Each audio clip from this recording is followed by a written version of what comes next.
The broadcast flickered across every human colony, crisp Imperial ships firing on fleeing Gamelin nurseries. Tiny escape pods, little more than glorified lifeboats, scattered like dust motes before the relentless barrage of plasma fire.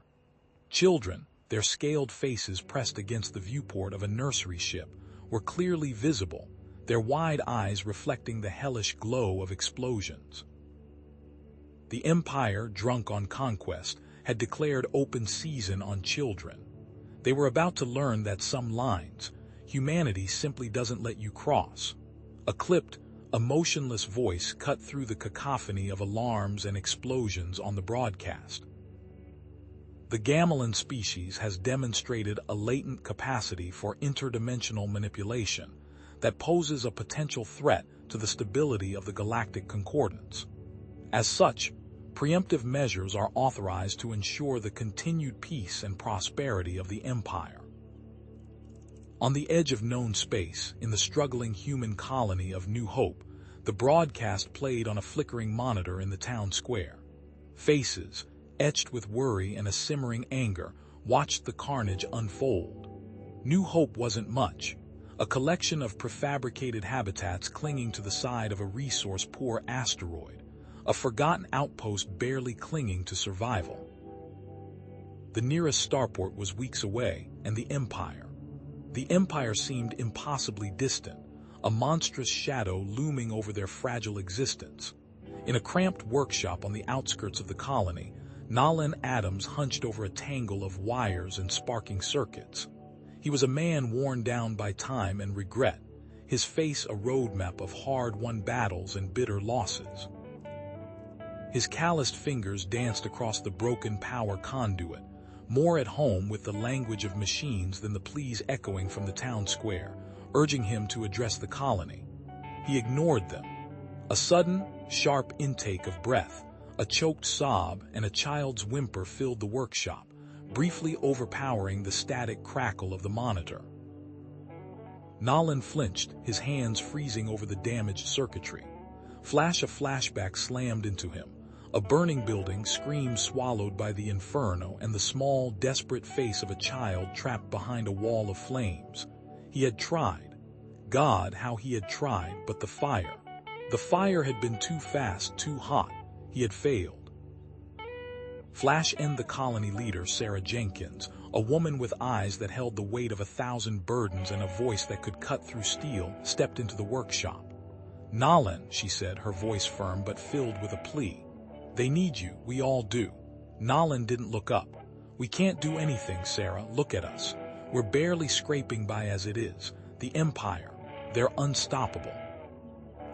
He gestured dismissively at the monitor. "We can't afford to pick a fight we can't win, we have to think about ourselves." Sarah's fists tight. "Think about ourselves. What kind of message does that send? They're slaughtering children, Nolan, innocent children. Are we just going to stand by and watch?" Some colonists huddled near the entrance nodded in agreement. Others shifted uneasily, fear etched on their faces. "It's not our fight," Nolan muttered, his gaze fixed on the broken conduit. "We don't have the resources, we don't have the firepower we'd be throwing our lives away for." "Aliens." Sarah stepped closer, her voice softening. "They're not just aliens, Nolan, they're refugees, they're people in need. And last I checked, we were still human." "You more than anyone. I remember the man who pulled me from the rubble of the Beltran bombing, the man who organized our defense against the raiders. That man wouldn't turn his back on children being massacred." The door hissed open again, and a small figure stumbled into the workshop. It was a Gamelin girl, no older than 8, her scaled skin marred by soot and tears. She clutched a tattered doll to her chest, her violet eyes wide with terror. She spoke in rapid, guttural Gamelin, a language foreign to Nolan's ears, but the universal language of fear was unmistakable. This was Stella. Nolan's breath hitched. The image of the child in the burning building flashed through his mind again, sharper, more vivid than before. He saw the same helplessness, the same desperate plea in Stella's eyes. Nolan glanced over Stella's shoulder. 2 men were hauling pieces of metal into his workshop. "That's her transport ship," Sarah said. "Broke down just outside the colony." Nolan approached the wreckage, his engineer's instincts kicking in. He ran a hand along the smooth, alien hull, noting the strange energy signatures emanating from the damaged engine. As he peered inside, he noticed something that made him pause. The ship possessed a modified interdimensional engine, far more advanced than anything he'd ever seen. It wasn't just a standard escape pod, it was something different. He looked back at Stella, huddled in the corner, her small body trembling. The memory of the fire, the child he couldn't save, the weight of his past failures. It all crashed down on him. He couldn't ignore it any longer. He couldn't stand by and watch another child suffer. He straightened his back, his eyes hardening with a newfound determination. "Sarah," he said, his voice firm, "how many Gamelin nurseries are still active?" Sarah's face lit up with a cautious hope. "We've picked up distress signals from 3, but they're deep inside Imperial territory."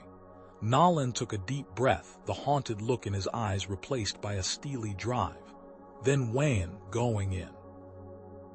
We're going to get those kids out of there." He turned back to the wreckage, his mind already racing, formulating a plan. "We'll use her ship, the interdimensional engine. It might be our only chance to slip past the Imperial patrols." He paused, his gaze sweeping over the faces of the colonists, some fearful, some hesitant, some filled with a flicker of hope. "We're going to show the Empire that humanity doesn't stand by while innocent children are slaughtered. We're going to show them what we're made of." The Vanguard's engine sputtered, a low cough against the hum of the hangar. Nolan pinched the bridge of his nose, the scent of ozone and coolant thick in the air. He'd been awake for 30 hours, fueled by lukewarm synth coffee and a dogged tenacity. Around him, the skeleton crew of volunteers scrambled, securing cargo nets, running diagnostics, their faces etched with a mixture of fear and commitment. The Vanguard, a beat-up freighter usually hauling Durasteel, was now their only hope. He cleared his throat, the sound amplified by the hangar's echoing acoustics. "All right, people, listen up." His voice, raspy with fatigue, still carried authority.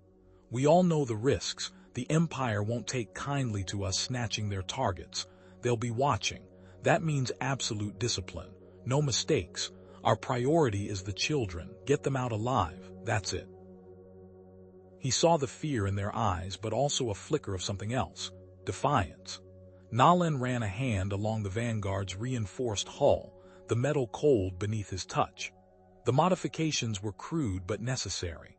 Makeshift armor plating scavenged from derelict ships, a jury-rigged ECM system that might, just might, scramble Imperial sensors. He'd personally overseen the engine upgrades, coaxing every last ounce of thrust from the aging turbines. A metallic clang echoed from the engine room. Nolan frowned. What was that? Before anyone could answer, a frantic voice crackled over the comms. "Nolan, we've got a problem. Engine room sabotage." Nolan swore under his breath and sprinted towards the engine room, his boots thudding against the metal deck. Inside, sparks flew from a severed fuel line, a pool of volatile hydrocarbons spreading across the floor. Silas, a human colonist with haunted eyes and trembling hands, stood frozen, a plasma torch clattering at his feet. "Silas, what the hell are you doing?" Nolan demanded, his voice tight with barely suppressed rage. Silas flinched. I can't let you do this, Nolan. They'll retaliate. They'll wipe us all out. I have a family, a wife, 2 kids. I can't risk their lives for aliens." His voice broke, tears welling in his eyes. "I'm sorry, Nolan, I truly am, but I have to protect my family." Nolan stared at him, the anger slowly receding, replaced by a cold understanding. He knew that fear. He'd felt it himself, gnawing at his insides, paralyzing him when he needed to act. "You think this will protect them, Silas? Hiding, cowering. The Empire doesn't care about your family. They only care about power. And if we let them slaughter those children, what kind of message does that send?" "Who's next, Silas? Your kids?" Silas didn't answer, his gaze fixed on the spreading pool of fuel. Get out of here, Silas, Nolan said, his voice softer now. Go back to your family. I'll fix this. The sabotage was amateurish but effective. It took 3 hours and a lot of cursing to repair the fuel line and reroute the damaged circuits. The delay was a death sentence, increasing the chances of Imperial detection tenfold. Finally, under the cloak of a moonless night, the Vanguard shuddered to life. Nolan, strapped into the pilot's seat, gripped the controls, his fingers tightening. He initiated the low-energy emission sequence, a risky maneuver designed to minimize their energy signature and slip past the automated Imperial monitoring stations. It was a gamble, but it was their only chance. The Vanguard crept through the blackness, a ghost ship in a sea of stars. The silence was deafening, broken only by the hum of the engines and the rhythmic beeping of the life support systems. Then a new alert blared, uncharted asteroid field detected. Damn it, Nolan banged his head on the console. We can't go around it, we'll be exposed, we have to go through. The asteroid field was a chaotic jumble of rock and ice, a graveyard of shattered worlds. Navigation was a nightmare, the ship lurching and weaving through the treacherous debris. Stella, who had been silent and withdrawn since boarding, suddenly spoke, her voice barely a whisper. There are pathways, she said, her eyes wide, unfocused. My parents, they taught me. Gamelin navigation. Nolan hesitated. He knew nothing about Gamelin navigational techniques, but he had no other choice. Show me, he said, his voice calm despite the rising panic in his chest. Stella, guided by some innate sense, directed Nolan through the asteroid field, her small hands pointing out minute variations in the gravitational fields, subtle shifts in the debris patterns. Her knowledge, passed down through generations, was the key to their survival. They were halfway through the field when the alarm screamed again. An Imperial patrol ship, a sleek predator dripping with weapons, had detected them. Brace for impact, Nolan yelled, throwing the Vanguard into a wild, evasive maneuver. The Imperial ship opened fire, laser blasts tearing through the asteroid field, vaporizing rock and ice. The Vanguard's shields flickered and groaned under the barrage. A direct hit crippled their maneuvering systems, sending the ship spinning out of control. Shields down to 40%. A crew member shouted, maneuvering thrusters offline. Nolan fought to regain control, his hands flying across the console. We need cover, now. He spotted a nearby nebula, a swirling cloud of gas and dust. Head for the nebula, it's our only chance. The Vanguard limped towards the nebula, the Imperial ship hot on its tail. As they plunged into the swirling clouds, the ship's sensors went haywire, the nebula's magnetic fields disrupting their targeting systems. We've lost them. For now, Nolan said, wiping sweat from his brow. But they'll be back. Later, in the cramped mess hall, Nolan found Stella huddled in a corner, staring blankly at a nutrient-paced ration. He sat down beside her, offering her a small, reassuring smile. Here, he said, pushing a ration towards her. You need to eat. She looked at him, her eyes filled with a pain that mirrored his own. She took the ration, her fingers brushing against his. A spark of connection, fragile but real, passed between them. Suddenly, a blood-curdling scream echoed from the medical bay. Nolan and Stella jumped to their feet and raced towards the sound. Davis, a young crew member who had taken a plasma burn during the battle, lay on the cot, his face contorted in agony. Medics were frantically working to stabilize him, but it was clear he was dying. Nolan knelt beside him, his heart heavy with grief. Davis, hang in there, he said, his voice choked with emotion. Davis coughed, blood trickling from his lips. Nolan, listen to me. He gasped for breath. The Empire. They know about Stella. They know she has knowledge about interdimensional energy. They want her, dead or alive. His eyes glazed over, his body convulsing. Then he went limp. Nolan stared at Davis's lifeless body, the weight of his sacrifice crushing him. He looked at Stella, her face pale with fear, her eyes wide with terror. He understood now. this wasn't just about rescuing children. This was about protecting something far more important, something the Empire was willing to kill for. He placed a hand on Stella's shoulder, his gaze firm, resolute. "I swear to you," he said, his voice low and filled with a fierce grit. "I will protect you. I won't let them take you, I promise." The Vanguard's hull groaned, a drawn-out metallic shriek that echoed through the cramped corridors. Emergency lights pulsed red, painting the interior in a lurid, anxious glow. The scent of burnt wiring and ozone hung thick in the air, stinging Nolan's nostrils. He gripped a handrail, bracing himself as the ship shuddered again. "Report," he barked into his comm. "Engine room's a mess, Commander," replied Reyes, his voice crackling with static. "Lost primary coolant lines. Secondary containment's holding, but we're bleeding heat. We won't make it to a friendly port in this condition." Nolan cursed under his breath. He knew the risks of pushing the Vanguard this hard, but the alternative, falling into Imperial hands, was unthinkable.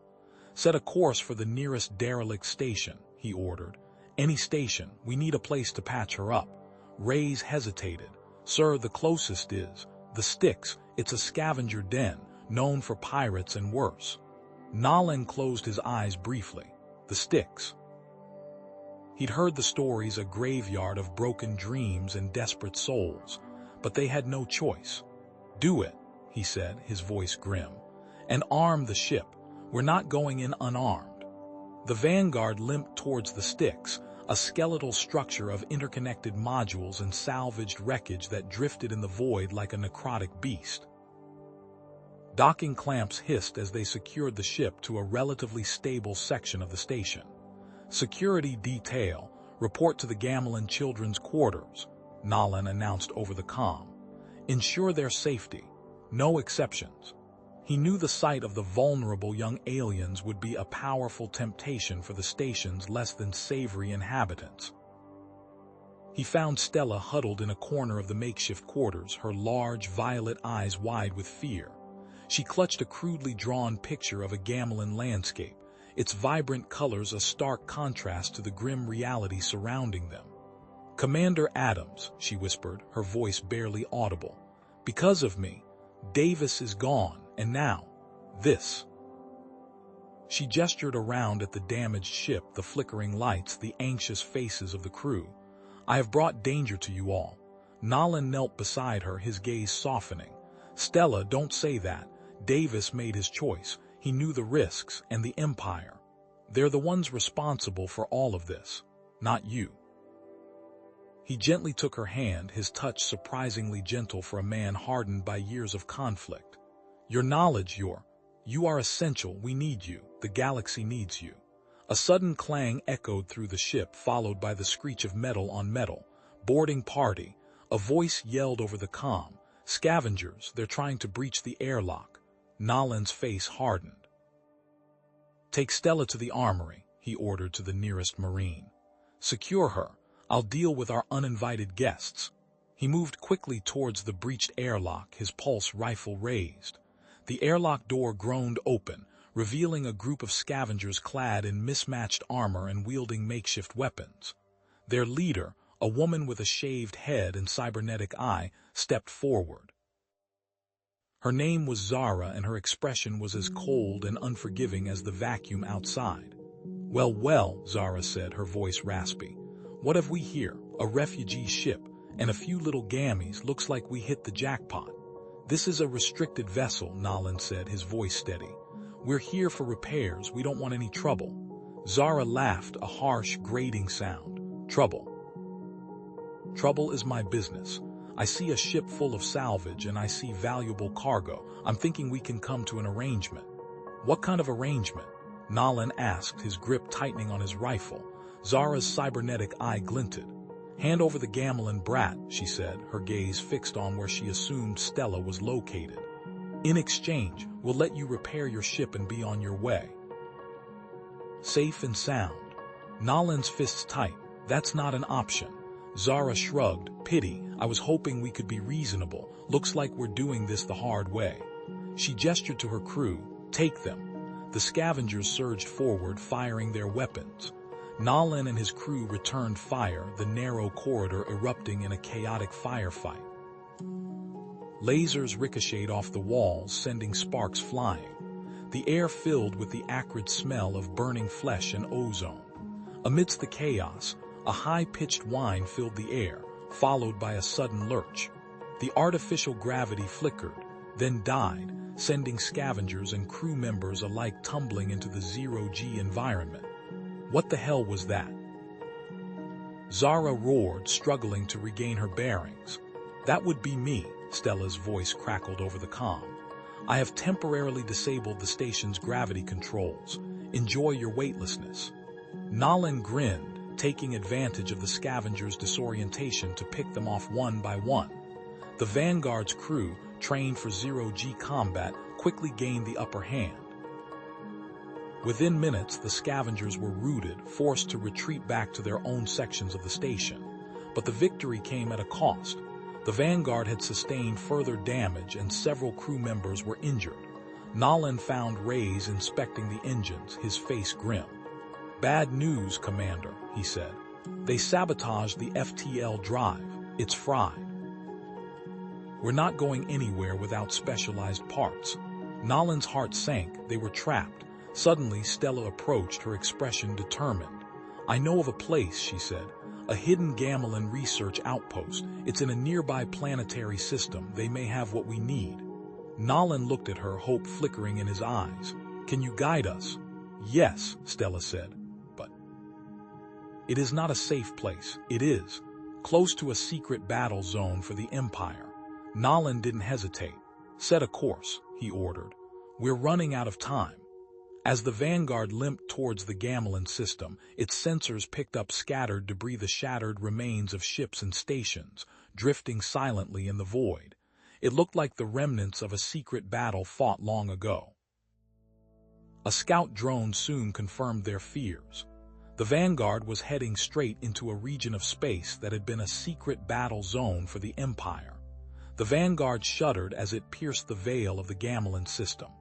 Twisted wreckage, the skeletal remains of warships, both Imperial and Gamelin, danced in the harsh glare of the binary suns.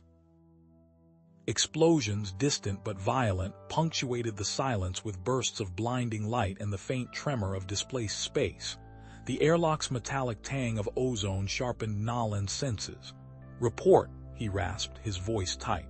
Heavy Imperial presence, Captain, Jax reported from sensors. Signatures match attack patterns. This system. It's been through hell. Nolan nodded grimly. Silent running. Cut all non-essential systems. Let's not announce our arrival. The hum of the ship faded, replaced by the creaks and groans of stressed metal as power conduits went dark.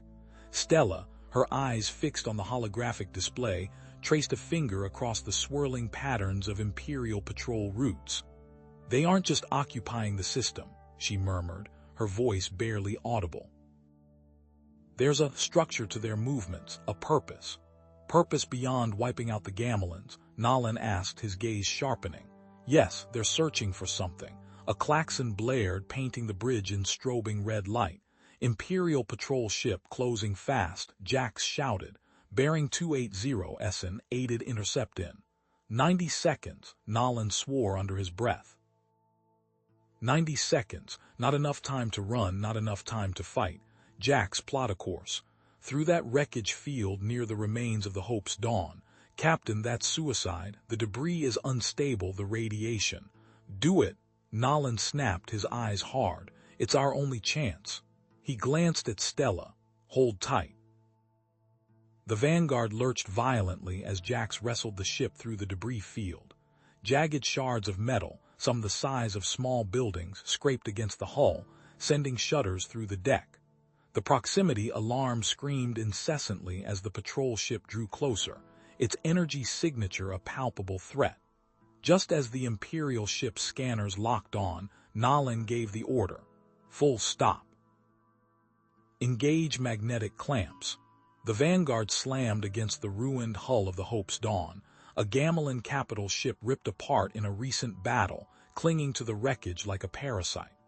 The Imperial ship, its sensors confused by the mass of debris, swept past, its shadow briefly engulfing the Vanguard. A collective breath was held, then slowly released. "Damage report," Nolan ordered, his voice tight with suppressed tension. "Minor hull breaches, Captain," Jax replied. "Radiation levels are elevated but contained. We're lucky to be alive." Stella, her face pale but resolute, pointed to the navigation console. "The outpost. It's this way, through the field." Nolan hesitated. "Are you sure, Stella? It's a graveyard out there." My people flew these routes for generations. I know the currents, the safe paths, even amongst the dead." Her voice held a quiet conviction that brooked no argument. The journey through the debris field was a macabre ballet.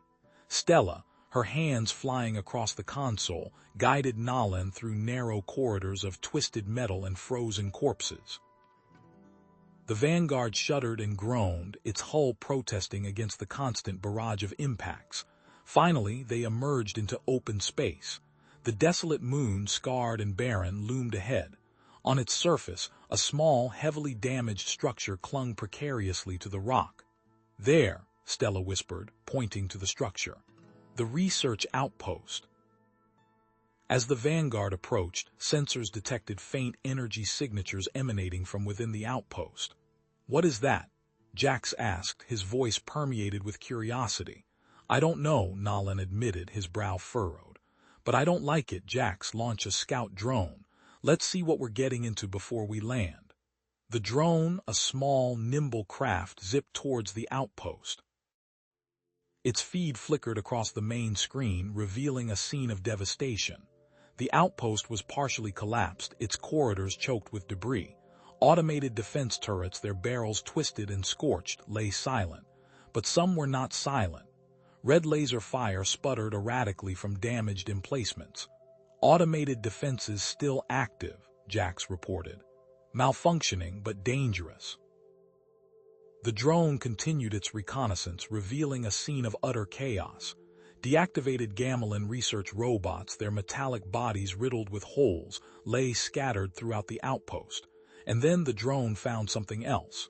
"Captain," Jax said, his voice grim, "I'm detecting signs of a previous Imperial raid. Bloodstains, scorch marks, and restraint cuffs. Looks like they took prisoners." Nolan's mind focused.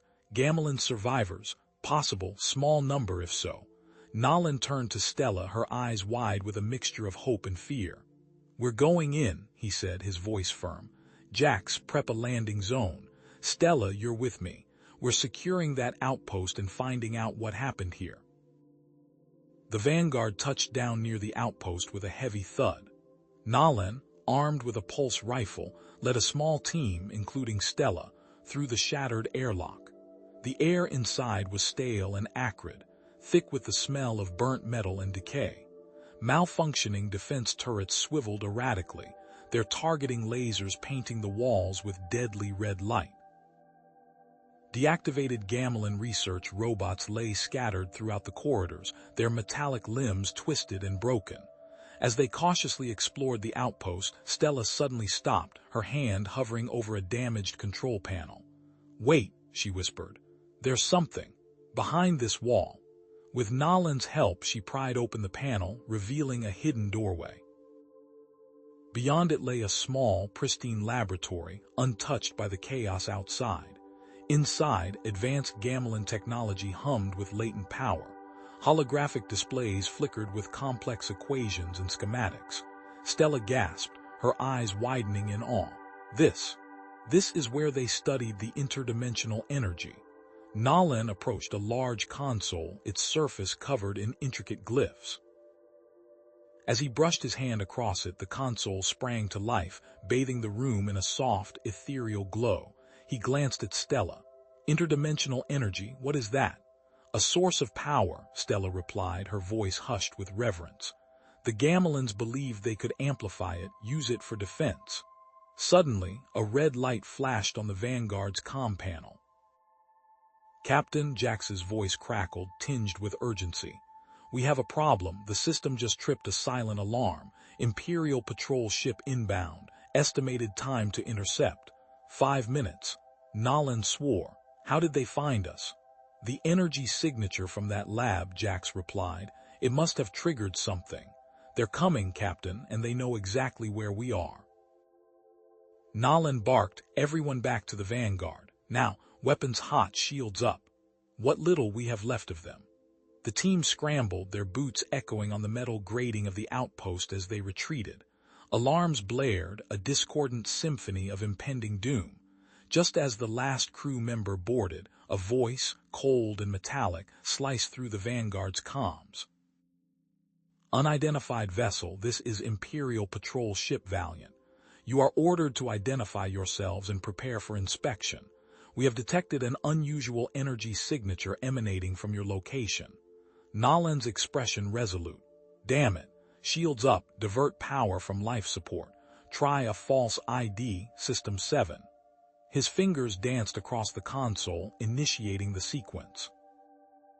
A moment stretched into an eternity. Then a sharp, insistent tone pierced the air. False identification detected. Gamelin technology signature identified. You are harboring fugitives. Prepare to be boarded. The Imperial ship's voice was now imbued with threat. Stella, Nolan said, his voice low and urgent, can you do anything with those defense turrets? Buy us some time. Stella didn't hesitate. Her hands blurred across the console, adapting the human interface to the alien tech. I can try to reprogram one. It's unstable, but it might be enough of a distraction. Do it. Nolan didn't need to elaborate. He trusted her instincts. A high-pitched whine built to a crescendo as Stella rerouted power and overrode the turret's targeting system. Outside, the ancient turret swiveled, its energy weapon focusing on the approaching Imperial ship. A blinding flash, followed by a concussive blast, shook the outpost. The turret fired, a raw, untamed surge of energy that slammed into the Valiant's shields. The Imperial ship staggered, its trajectory momentarily disrupted. Report! The metallic voice shrieked. Damage minimal. Return fire. Target the defense grid. Now, Nolan roared. Engines full, silent running, get us out of here. The Vanguard lurched forward, tearing away from the damaged outpost. The ship vibrated, every groan a testament to its age and the damage it had sustained. Through the viewport, Nolan watched the Valiant regain its composure, its sleek, menacing form closing the distance. They're faster than us, he muttered. Silent running won't hold them for long. Lightspeed jump is charging, a crew member reported, his voice strained. But the system is unstable, Captain. We can't guarantee a safe jump. Nolan's fist clenched. Try it anyway, that's an order. He knew the risks, but staying meant certain capture. He gripped the lightspeed lever, his squeezing hard. He threw the switch. The Vanguard shuddered violently, alarms blaring as the system struggled to initiate the jump. A holographic display flickered, showing the jump coordinates failing to lock. Critical failure. Lightspeed jump unstable. Damn it. Nolan smacked his head on the console. Stella, what's the problem? Stella's fingers danced across the diagnostics panel.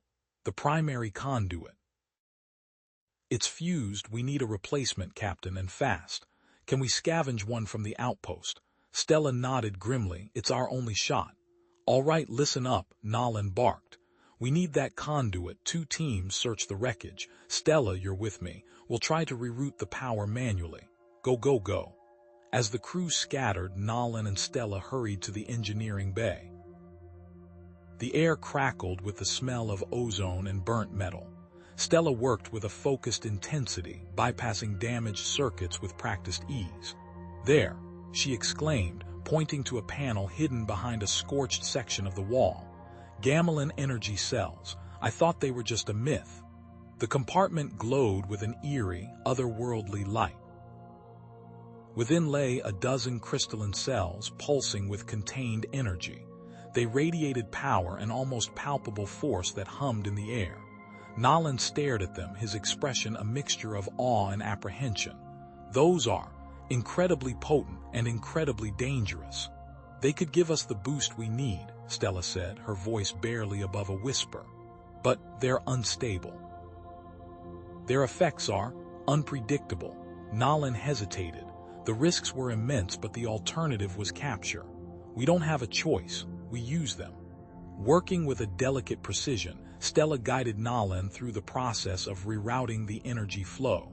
Sparks flew as they bypassed the damaged components, overloading other systems in the process. The ship groaned under the strain, its lights flickering erratically. "Ready, Captain," Stella said, her voice tight with anticipation. "But be warned, this could fry everything." Nalan took a deep breath. "Do it."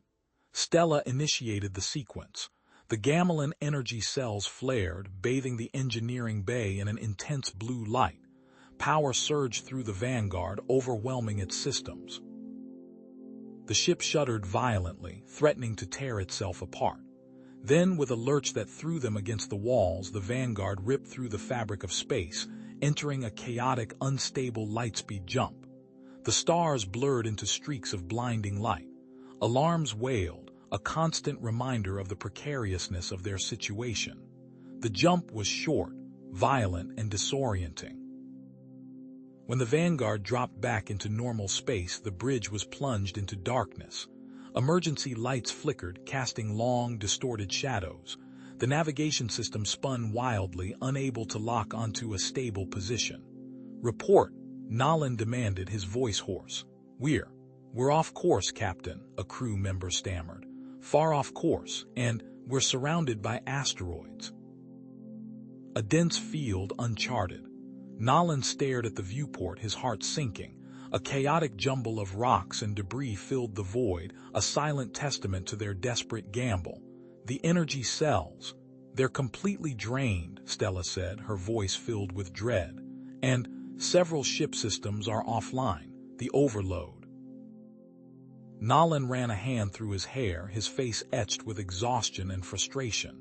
They had escaped the Imperial ship, but they were now stranded, adrift in a remote, uncharted asteroid field with a damaged ship and dwindling resources. "Assess the damage," he ordered, his voice low. "And get me a damage report. We're on our own out here." Stella approached Nalan, her brow furrowed with concern. "Captain, the Gamelin energy cells, they might have longer-term effects, side effects, I don't know exactly what, but..." Nalan sighed, the weight of their situation pressing down on him. "What kind of side effects?" Stella shook her head. "I don't know, the Gamelins. They kept them heavily guarded. I only overheard rumors when I was a child." Nalan stared out at the asteroid field, his gaze lost in the swirling chaos. "Great," he muttered, "just great." He turned to the comms officer. "Send out a distress signal, all frequencies. It's a long shot, but it's all we've got." He paused, a flicker of hope in his eyes. Someone has to be listening. The stale, recycled air tasted like metal. Nalan watched as the line shuffled forward, each person receiving a nutrient-paced ration that looked suspiciously like something squeezed from a tube of ship sealant. Murmurs of discontent rippled through the queue. "Heard they're cutting water rations next," a gruff voice muttered behind him. Nalan tightened his jaw. He needed to address this, and fast. The Vanguard's life support systems groaned under the strain. Pipes hissed, and warning lights flickered intermittently across the cramped engineering bay. "Another bypass failing, Captain," a harried engineer reported, wiping sweat from his brow. "We're losing atmospheric pressure in Section 4. Can't keep patching these leaks forever." The air hung thick and heavy, the hum of the failing systems a constant, grating reminder of their precarious situation. Nalan stood on the bridge, the holographic display casting an eerie blue glow across his face.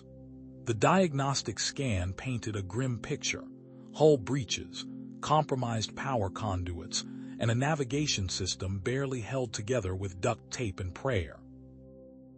"The jump was rougher than we thought," he said, his voice tight. "We're running on fumes, people. We need to find resources, and we need to find them now." Stella entered the bridge, her face pale and drawn.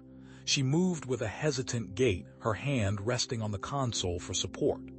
"Captain," she began, her voice raspy, "I've analyzed the energy signatures from the emergency jump.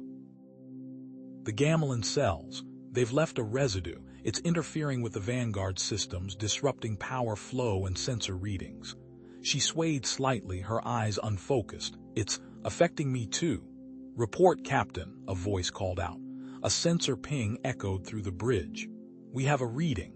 Large metallic structure embedded within asteroid K-72, unidentifiable. The image on the main view screen will-powered into a jagged metallic mass, partially obscured by rock and ice. It looked unnatural, like a wound in the asteroid's surface. Nolan stared at the image, his mind racing. What is it? He asked. Could be debris, one of his officers suggested. Or a derelict mining station. Or a trap, another countered, his voice imbued with apprehension. Nolan felt the weight of their lives pressing down on him.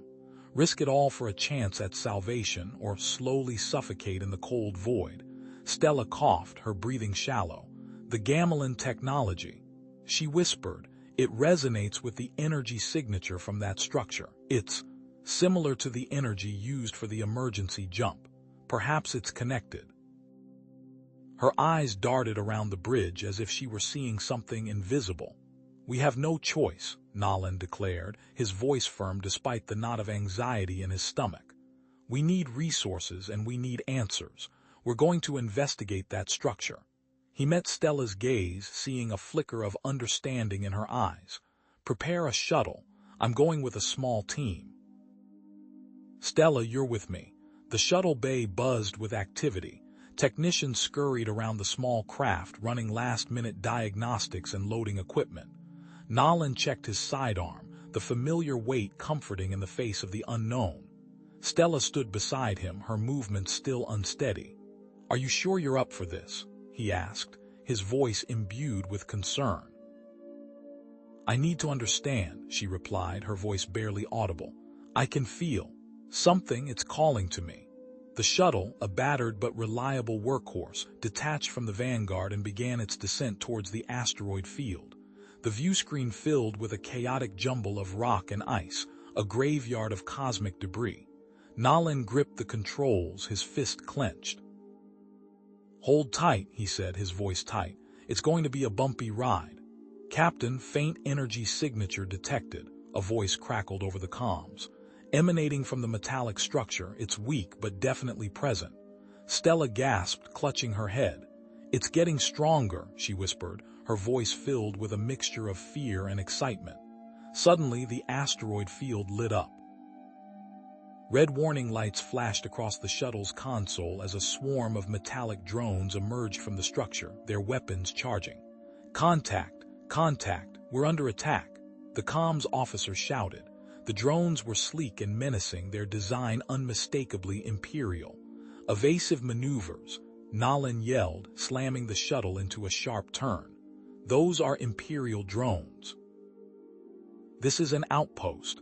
Lasers streaked past the viewport, narrowly missing the shuttle. The drones were fast and relentless, their movements precise and coordinated. I see a pattern, Stella shouted over the din of alarms. Their movements, they're predictable. There's a gap in their formation near the K-72's southern ridge. Her face was flushed, her eyes shining with an unnatural intensity. Nolan trusted her instinct. He steered the shuttle towards the gap, his heart pounding in his chest. The drones swarmed around them, their lasers tearing chunks of rock from the asteroids. Brace yourselves, he yelled as the shuttle plunged into the narrow passage. The shuttle bucked and shuddered as it squeezed through the gap, scraping against the asteroid's surface. Several drones collided with the rock, exploding in fiery bursts. The remaining drones hesitated, their programming unable to adapt to the sudden change in trajectory. We're clear, the comms officer shouted, relief flooding his voice. But the shuttle was badly damaged, its hull riddled with laser burns and its engine sputtering. We need to get back to the Vanguard, Nolan said, his voice grim. Now. Back on the Vanguard, Nolan stared out at the asteroid field, his mind heavy with the implications of their discovery. The Empire was here, lurking in the shadows, waiting for them. They were not alone. He felt a chill run down his spine. Stella lay in the med bay, her body racked with tremors. Her skin glowed with a faint, ethereal light. The energy, she gasped, her voice weak.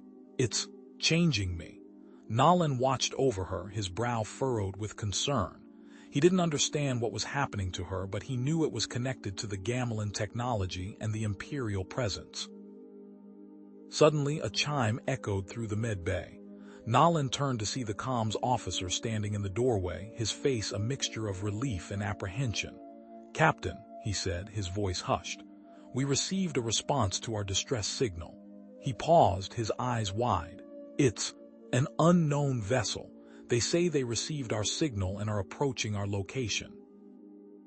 The sensor contact bloomed on the Vanguard's main screen, a blip emerging from the asteroid field. Static. "Unknown vessel approaching, Captain," Lieutenant Jackson reported, her voice tight. "Bearing 289er closing fast, transmitting identification. Claiming to be a salvage vessel, designation the Wanderer." Nolan's gut clenched. Salvage. In a war zone crawling with Imperial patrols. "Put them on comms, Lieutenant. I want to hear their story." He didn't buy it for a second. Something felt wrong. As the comms channel opened, Stella, who had been quietly observing the sensor readings, suddenly gasped. Her eyes widened, unfocused. She swayed on her feet, her hand flying to her temple. "Energy flows." "Disrupted," she muttered, her voice barely audible. "The heart of the asteroid." Then her eyes rolled back and she collapsed into a heap on the deck. "Medic," Nolan barked, his concern overriding his suspicion for a moment. He knelt beside her, his hand hovering over her fragile frame. "What the hell just happened?" The medic, a wiry woman named Reyes, scanned Stella with a handheld device. "Her brain activity is spiking, Captain. Off the charts, it's like. She's reacting to something. An energy signature. Coming from that metallic structure on the asteroid. I've never seen anything like it, and it's unique only to her. Her early childhood must have been shaped by interdimensional energy." Nolan rose, his heart made. This was getting stranger by the minute. "Lieutenant Jackson, run a full background check on the Wanderer. I want to know everything about that ship and its crew, now." He couldn't shake the feeling that they were walking into a trap. A few minutes later, Jackson's report confirmed Nolan's unease. "Captain, the registry for the Wanderer is inconsistent. The ship's ID number comes back to a freighter that was decommissioned years ago, and the crew manifest. It lists names that don't match any known records." "Patch me through to the Wanderer," Nolan growled. "Time to find out what they're really up to." The comm screen flickered, resolving into the image of a grizzled human with a scarred face and a cybernetic eye. The man wore a greasy jumpsuit and a smirk that didn't reach his eyes.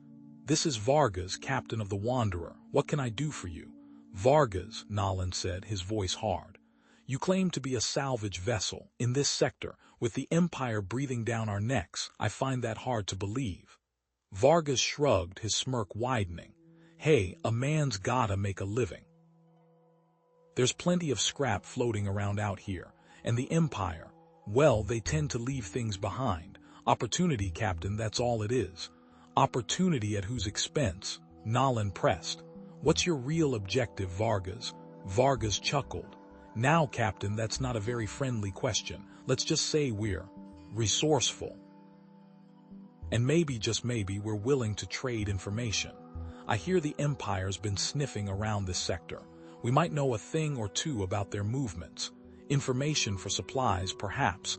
Nolan hesitated. He needed information badly. But trusting Vargas felt like making a deal with the devil. What kind of information? While Nolan spoke with Vargas, Stella stirred. Her eyes snapped open, wide and unfocused. She sat upright, gasping for breath. "Tunnels," she whispered, her voice raspy. "A network deep inside the core. A powerful energy source. They're draining it." Nolan turned to Reyes. "What's happening to her?" "I don't know, Captain," Reyes said, her brow furrowed. "It's like she's having a vision. Connected to that asteroid." Nolan made a decision. "Lieutenant, assemble a recon team. I want eyes on that metallic structure. Stealth is paramount. I don't want the Empire knowing we're there." A small team led by Sergeant Miller prepped a shuttle for a silent approach. They were equipped with cloaking devices and silenced weapons. Their mission: observe and report.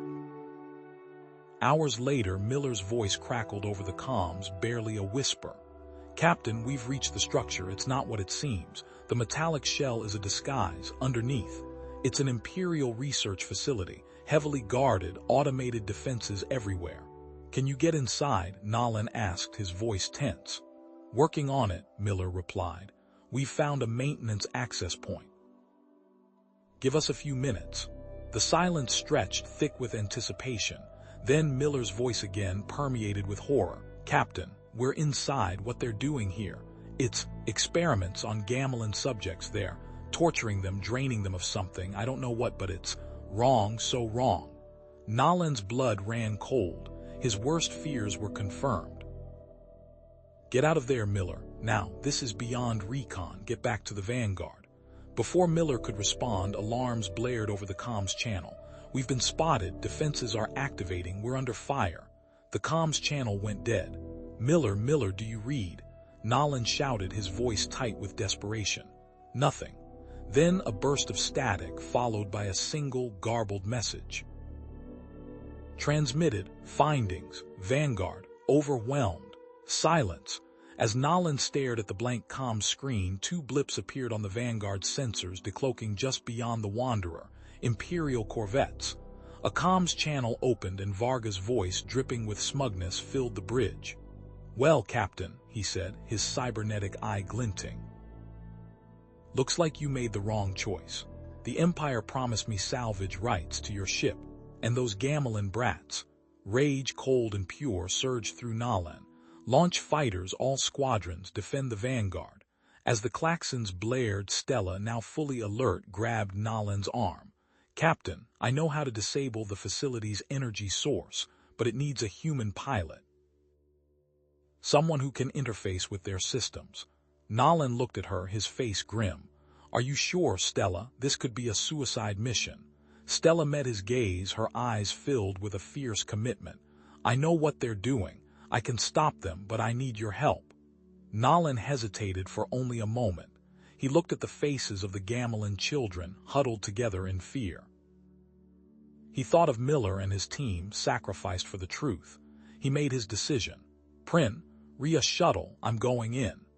The Vanguard's fighters screamed past, laser fire stitching crimson lines across the void. Explosions bloomed, painting fleeting nebulae against the darkness as they engaged the Imperial corvettes. The metallic tang of fear pricked Nolan's nostrils, mixed with the recycled air of the staging bay. "All right, people, listen up," Nolan barked, his voice tight. "We hit fast, we hit hard, and we get out. Stella, you're with me. Davies, Reyes, you're on point. Intel says heavy security, so expect a fight." He met Stella's gaze, seeing the familiar tremor in her hands. "You ready?"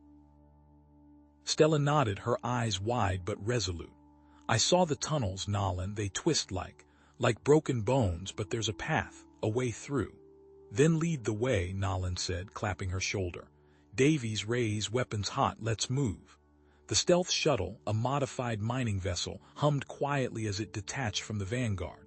Stella pointed towards a seemingly solid wall of rock. "There," she whispered, her voice barely audible above the shuttle's engine.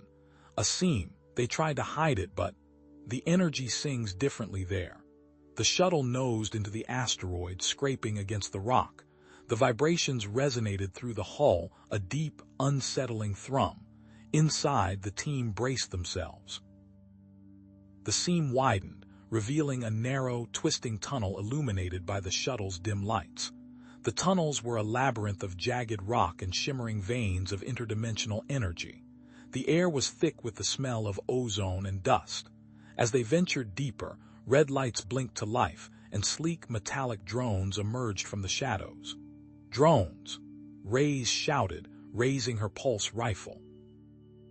Engaging. The drones, armed with laser cannons, opened fire. The shuttle shuddered as energy bolts impacted the hull. Davies and Reyes returned fire, their pulse rifles spitting emerald energy.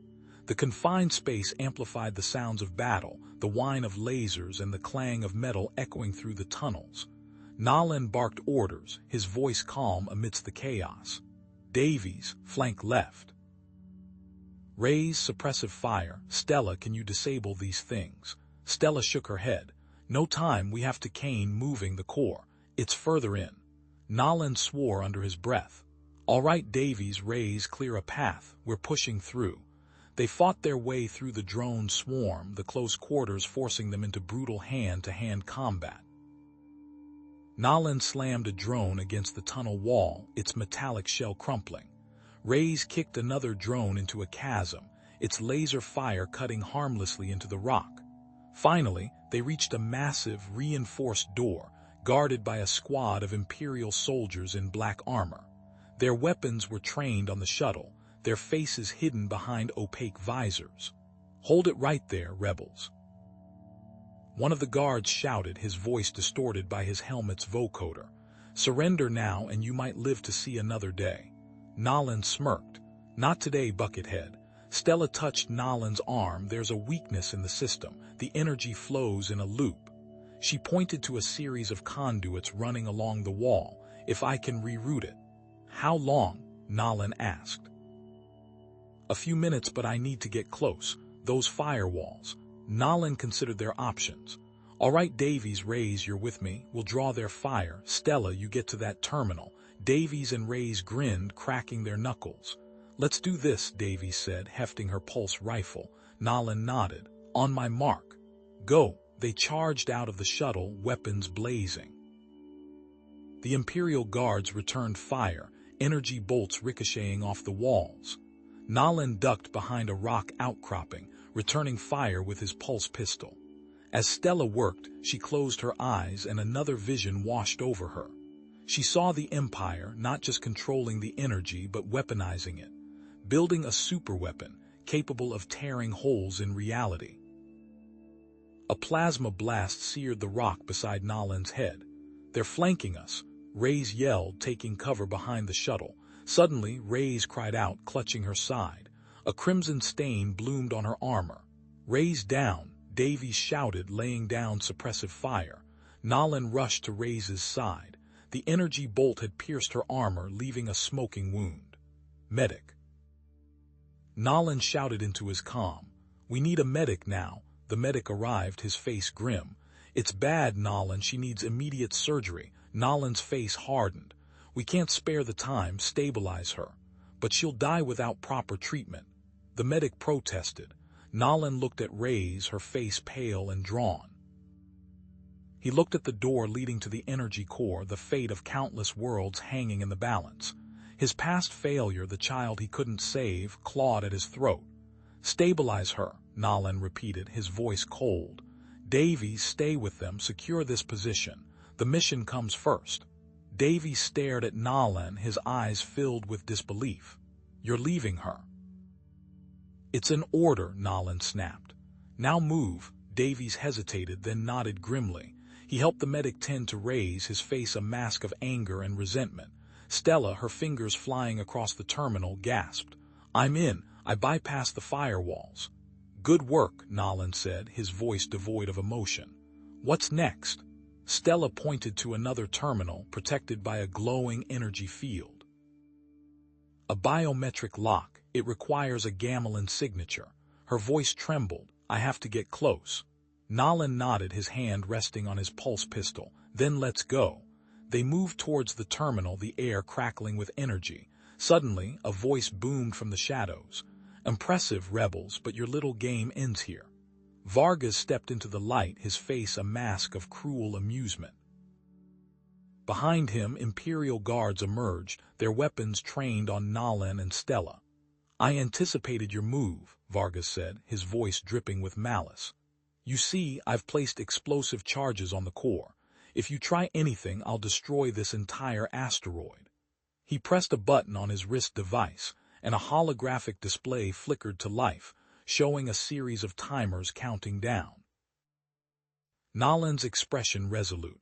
"You wouldn't," Vargas laughed. "Oh, but I would. The Empire has no use for this rock, but we can't let you have the energy core." Now surrender or watch everything you fought for go up in smoke. Nolan shoved Stella behind him. Run! He lunged at Vargas, his fist connecting with the Imperial commander's jaw. Vargas staggered back, then recovered, drawing a vibro knife. The two men engaged in a brutal hand-to-hand fight, the clang of metal echoing through the chamber. Stella, ignoring the fight, raced towards the terminal. The energy field crackled around her, burning her skin. She gritted her teeth, reaching out to touch the biometric scanner. With a surge of power, she disabled the explosives just as the facility's defenses began rerouting power. Alarms blared, red lights flashed, and a computerized voice announced, "Warning, core instability detected. Initiating self-destruct sequence." Nolan disarmed Vargas, slamming him into the terminal. "It's over, Vargas." "It's never over." Vargas spat, blood trickling from his mouth. Nolan grabbed Stella's arm and pulled her towards the shuttle. "We have to get out of here." The entire facility shook as the self-destruct sequence initiated. Explosions rocked the tunnels, sending debris raining down. Nolan and Stella sprinted towards the shuttle, the asteroid collapsing around them. The Vanguard shuddered violently as Captain Eva spun the ship hard to starboard, narrowly avoiding a chunk of rock the size of a small shuttle.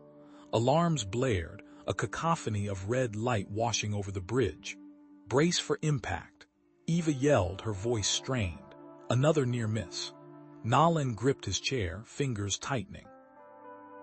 The asteroid field was a deadly maze, and the Imperial cruisers were hot on their tail. "We've got a situation in Medical Bay." Jax's voice crackled over the comms. The shrapnel tore through Johnson's side. "He's losing blood fast." Nolan cursed under his breath. "Eva, get us out of this field." "Jax, what do you need?" "More than we have, Nolan," Jax replied grimly.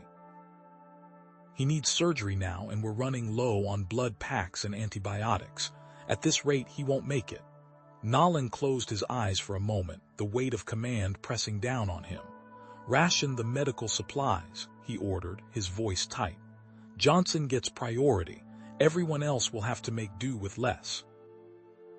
A murmur of dissent rippled through the bridge, but no one openly challenged his decision. They knew the stakes. Every drop of blood, every dose of medicine, could mean the difference between life and death. Meanwhile, in the cramped science bay, Stella was hunched over a console, her brow furrowed in concentration. The energy readings from the asteroid's destruction pulsed on the screen. "Captain Nolan," she called out, her voice barely audible above the ship's groaning. "I am detecting unusual energy signatures, interdimensional resonance, the explosion. It released something." "Released what, Stella?" Nolan asked, his tone impatient. "Energy," she replied, her eyes wide. "Raw, untamed, the Empire. They knew this would happen. This is not just about destroying asteroids, it is about harvesting energy." Her words sent a chill down Nolan's spine. The Empire's ruthlessness was even more calculated than he had imagined. "Captain," Eva's voice interrupted, "we're not out of the woods yet. The Imperials are still on our tail. They're using some kind of advanced tracking system. We can't shake them." "Subspace?" Nolan asked. "Doesn't matter, they're right behind us." Nolan swore. "All right, Eva, take us into the nebula, the densest part you can find. It's our only chance to lose them." The Vanguard plunged into the swirling clouds of gas and dust. Visibility dropped to near zero. The ship lurched and shuddered as it navigated the treacherous currents. Outside, the Imperial cruisers loomed like predatory shadows, their energy weapons flashing. Suddenly, a harsh alarm blared through the ship, overriding all other sounds. "Incoming distress signal," the comms officer shouted. "It's from Colony 3. They're under attack by Imperial forces." Nolan's blood ran cold. Colony 3 was a small, agricultural settlement, barely defended. They wouldn't stand a chance against a full-scale Imperial assault. "They're using some kind of enhanced weapon," the comms officer continued, his voice trembling. "Energy readings are off the charts." Nolan turned to Stella, his eyes pleading. "Can they hold out?" Stella shook her head, her expression grim. "Without help, No, they will be destroyed. Nolan stood frozen, caught between two impossible choices. He could continue running, protecting Stella and the Gamelin children, ensuring their survival. Or he could divert to Colony 3, risking everything to defend his own people. He thought of his own past, of the people he had failed to save. He thought of the faces of the colonists, their hopes and dreams, and he knew what he had to do. "Eva," he said, his voice firm, "INET a course for Colony 3, we're going in." Eva hesitated. "But Captain, the children. If we abandon our own people, what kind of alliance are we offering the Gamelins?" Nolan countered, his gaze unwavering. "We have to stand together. That's the only way we'll survive." The vanguard changed course, heading towards the besieged colony. As they approached, the scale of the devastation became clear. Buildings were reduced to rubble, fires raged, and the sky was filled with the thunder of explosions. "Report," Nolan barked. "The Imperials are using some kind of energy weapon," the weapons officer replied, his voice strained. "It's tearing through our defenses like they're made of paper." Stella gasped, her eyes fixed on the energy signatures. "That weapon, it is powered by interdimensional energy, amplified by a Gamelin artifact." "An artifact?" Nolan asked, his brow furrowed. "Yes," Stella replied, her voice trembling. "I recognize the signature. It is from one of the nurseries that was destroyed." Nolan's heart sank. The Empire wasn't just exterminating the Gamelin. They were weaponizing their culture, twisting their heritage into a tool of destruction. "All fighters launch," Nolan ordered. "Engage the Imperial ships. Protect the colony's defenses at all costs." Human fighters swarmed out of the Vanguard's hangar, engaging the Imperial ships in a desperate dogfight. Energy blasts crisscrossed the sky, illuminating the ravaged landscape. Stella worked frantically at her console, analyzing the energy readings from the Imperial weapon. "I am detecting a weakness," she announced, her voice filled with excitement. "A resonance frequency, the artifact. It is not perfectly aligned. The weapon, it is unstable. Can you pinpoint it?" Nolan asked, his eyes fixed on the battle unfolding outside. "Yes," Stella replied. "I can transmit the frequency to your fighters. If they target the weapon systems, they can disrupt the energy flow." Nolan relayed Stella's information to the fighter pilots. "Target the Imperial ship's weapon systems," he ordered. "Exploit the resonance frequency identified by Stella. Good hunting." The human fighters pressed their attack, focusing their fire on the Imperial ship's energy cannons. One by one, the weapons sputtered and died, their energy flow disrupted by the resonance frequency. The Imperial ships, caught off guard, began to retreat. The tide of the battle had turned. The colony was saved, but the cost was heavy. Many lives were lost, and the settlement was heavily damaged. As Nolan walked through the ruins, he saw the faces of the survivors, their eyes filled with grief and gratitude. He climbed onto a makeshift platform, his voice echoing across the ravaged landscape. "People of Colony 3, he began, his voice filled with emotion. "We have suffered a great loss today, but we have also shown the Empire that we will not be broken, we will not be defeated. We will stand together, united in our persistence to resist their tyranny.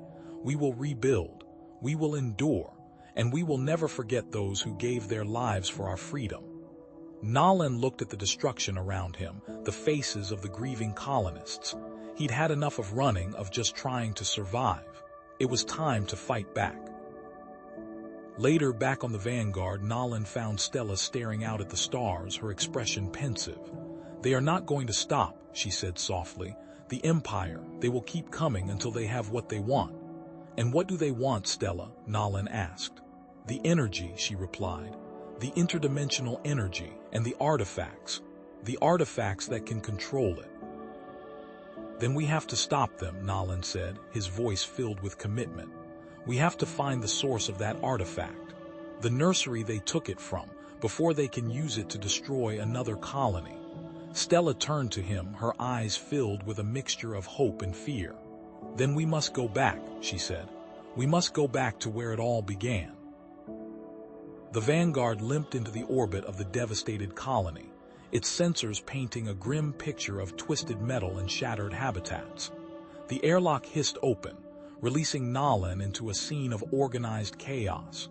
Medics, their faces streaked with grime and sweat, rushed wounded Gamilans onto hovering stretchers. The sharp, metallic tang of blood mixed with the antiseptic smell of emergency field kits. Groans and whimpers echoed through the ruined corridors. Nalan pushed past the throng, his boots crunching on shards of plasteel, until he found the makeshift triage center. The Vanguard's crew, already exhausted from the previous battles, moved with practiced efficiency, stabilizing fractures, cauterizing wounds, and administering nutrient paste to the weak. "Anything we can do, Doc?" Nalan asked, spotting Dr. Ramirez amidst a cluster of patients. Ramirez looked up, her face etched with fatigue. "Plasma reserves are critically low, Commander. We're rationing what we have, and the atmospheric regulators on Habitat 3 are shot. They're running on emergency power, but it won't last." Nalan nodded grimly. "All right, I'll see what we can salvage from the Vanguard." He moved to coordinate the repairs, but the weight of the situation pressed down on him. They were stretched thin, and every resource was precious. Later, in a dimly lit conference room, Nalan met with the colony's council. The Gamilan elders, their faces lined with worry, sat around a holographic table displaying the colony's dwindling resources. "We are grateful for your assistance, Commander Adams," Elder Ryla, the colony's spokesperson, said, her voice weary. "But our situation is dire. We cannot remain here for long." "We have two options," Nalan said, laying out a schematic of the surrounding star systems. "We can stay and try to rebuild, focusing on short-term survival, or we can try to find the other nursery, the one that wasn't attacked."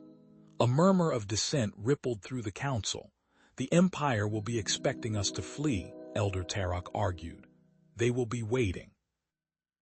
"Staying is just as dangerous," Nalan countered. "We lack the resources to defend ourselves. We need to take the fight to them if we can." As the debate raged, Stella entered the room, her face pale but determined. She carried a mangled piece of metal, a fragment of the Empire's interdimensional weapon. "Commander," she said, her voice barely a whisper, "I have analyzed the wreckage. The energy signature. It's unlike anything I've ever seen. I think I've found its origin point." She projected a star chart onto the table, highlighting a distant, uncharted region of space. The holographic display flickered, replaced by a chilling transmission. The face of an Imperial officer, cold and devoid of emotion, filled the room.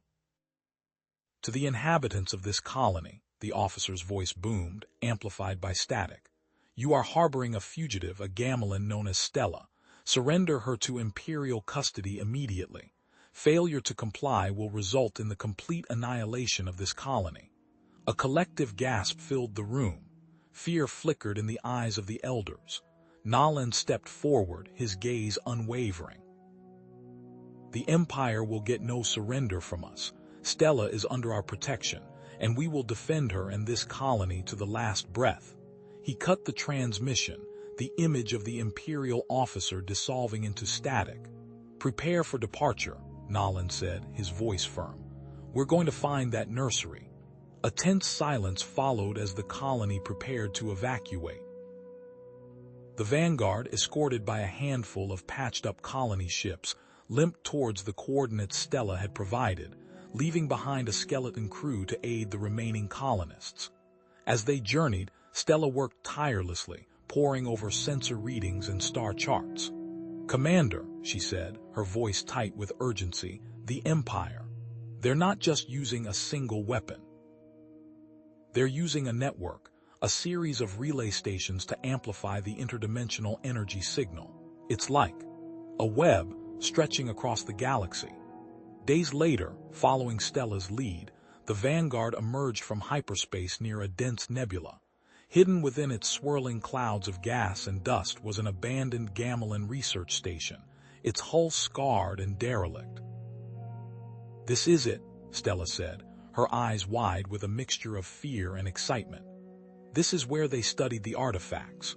Nolan ordered the vanguard to maintain a defensive perimeter while Stella, accompanied by a small security team, boarded the station. The corridors were dark and silent, illuminated only by the flickering beams of their helmet lamps. Dust motes danced in the artificial light, creating an eerie atmosphere. Stella led them to a central research chamber, its walls lined with ancient consoles and holographic displays. She activated a terminal and the screens flickered to life, displaying old Gamelin research logs. "This is it," she whispered, her fingers flying across the keyboard. They documented everything. The properties of interdimensional energy, the artifacts that amplify it. As Stella delved deeper into the logs, a chilling picture began to emerge.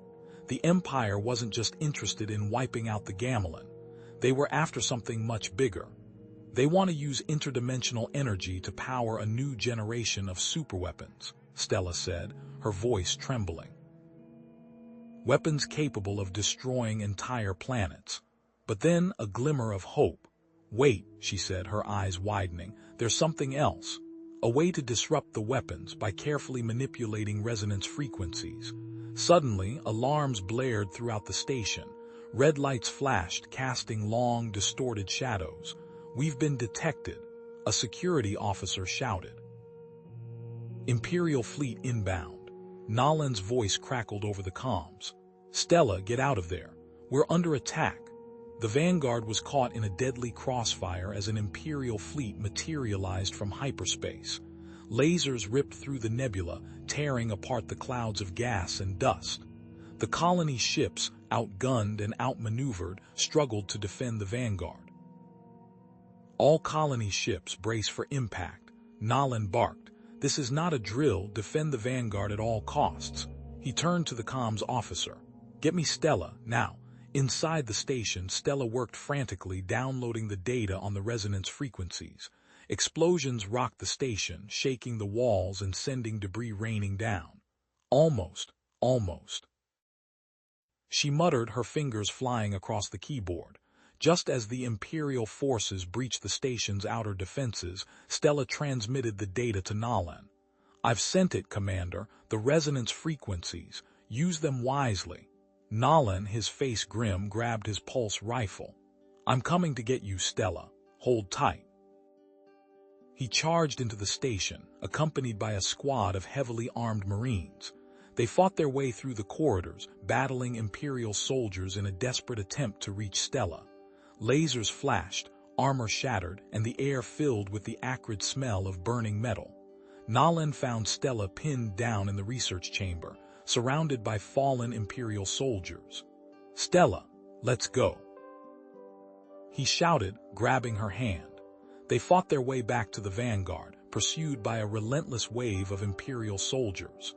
The station crumbled around them, collapsing under the weight of the Imperial assault. The vanguard sustained heavy damage during the escape. Explosions ripped through the hull, and several crew members were injured. But they managed to break free of the station's gravity well and jump to hyperspace, leaving the Imperial fleet behind. As the vanguard hurtled through the void, Nolan addressed the crew. His voice was tired but resolute. "We've suffered losses," he said, "but we accomplished our mission. We know what the Empire is planning and we know how to stop them. We will not let them destroy another world. We will fight them to the very end." But the victory was short-lived. As the vanguard emerged from hyperspace, alarms blared once more. The warp drive sputtered and died, leaving them stranded near a massive space anomaly, a swirling vortex of energy and matter. The ship was dead in the water. Before anyone could react, the vanguard shuddered violently as boarding clamps locked onto its hull. Red lights flashed, and the sound of heavy boots echoed through the corridors. The vanguard was boarded. Nolan and Stella were trapped. The bridge doors buckled inward with a screech of tortured metal, showering sparks across the command deck. Imperial soldiers, clad in black armor that seemed to absorb the dim light, poured through the breach, weapons spitting emerald plasma.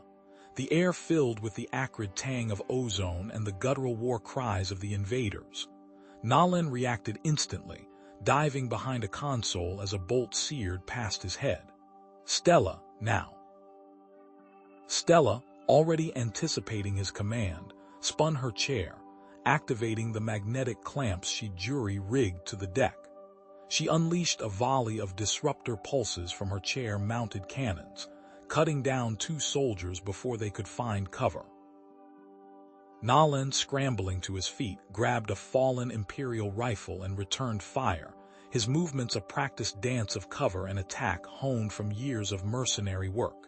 He squeezed off 3 shots, each finding its mark in the gaps of the advancing soldier's armor, but they were relentless, more pouring through the breach every second. "We can't hold them here," Nalan yelled over the din. A stray shot slammed into the Vanguard's navigation console, sending a cascade of sparks and a wave of raw energy washing over the bridge. The lights flickered violently, and a high-pitched whine filled the air. Suddenly, objects began to float. A discarded helmet drifted lazily upwards, followed by a wrench that had been lying on a nearby console. The soldiers stumbled, their movements becoming jerky and uncoordinated. "What's happening?" Nalan shouted, struggling to maintain his balance. Stella's violet eyes widened, a flicker of understanding crossing her face. "The anomaly. The energy surge is interacting with it. It's amplifying the interdimensional signature, but, unpredictably, the gravity fluctuations intensified." One of the Imperial soldiers, caught in a localized distortion, was slammed against the ceiling with bone-crushing force. Another floated helplessly, his limbs flailing as he tried to regain his footing. Their communications crackled with static, their disciplined formation dissolving into chaos. Nalan, recognizing an opportunity, barked orders. "All non-essential personnel, evacuate to engineering. Seal off sections Alpha through Gamma. Use the ship's layout to your advantage. Make them fight for every meter." He knew the Vanguard wasn't built for boarding actions, but its labyrinthine corridors and multiple choke points could be turned into a deadly maze. The gravity distortions worsened, turning the bridge into a surreal battlefield.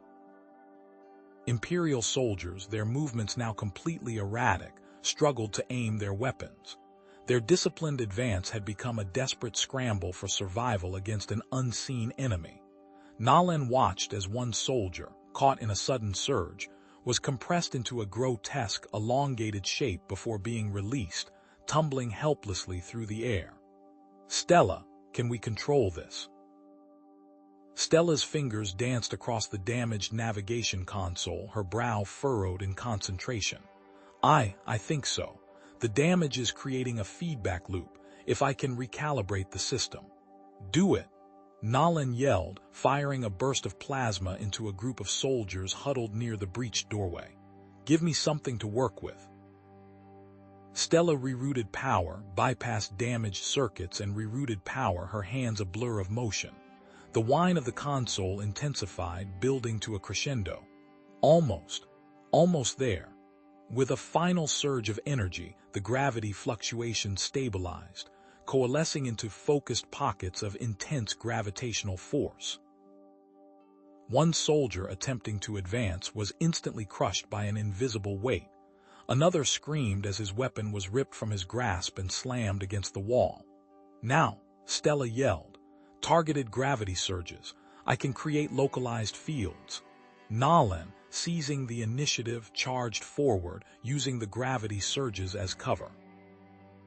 He fired short, controlled bursts, picking off the remaining Imperial soldiers as they struggled against the invisible forces. The bridge, once a scene of chaotic violence, became a carefully orchestrated dance of death, with Nalan as the conductor and the anomaly as his weapon. The remaining Imperial soldiers, disoriented and demoralized, were quickly overwhelmed. Within minutes, the Vanguard's bridge was secured, littered with the bodies of the invaders. Nalan, breathing heavily, surveyed the scene. "Report. Bridge secure, Captain," a voice crackled over the comm. "But the anomaly's influence is growing stronger. Gravity fluctuations are spreading throughout the ship. Stella, still hunched over the console, looked up, her expression troubled. I'm detecting a pattern in the energy fluctuations. It's not entirely random, it's responding to something. Nolan studied her, his gaze intense. Responding to what? Stella hesitated, her violet eyes flickering with uncertainty. I don't know, but I think we need to find out before it consumes us all. Nolan made his decision. Prepare the Vanguard for entry into the anomaly. A collective gasp swept through the bridge crew. Captain, are you sure? We don't know what's in there. Neither did the M&E, Nolan said grimly. And that's why we're going in. Prepare for extreme spatial distortions and sensor interference. We're going fishing. The Vanguard shuddered violently as it was pulled into the anomaly's heart.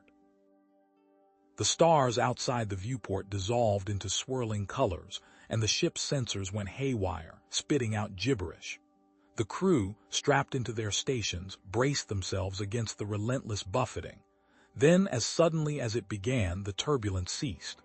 The swirling colors vanished, replaced by an eerie, unnatural calm.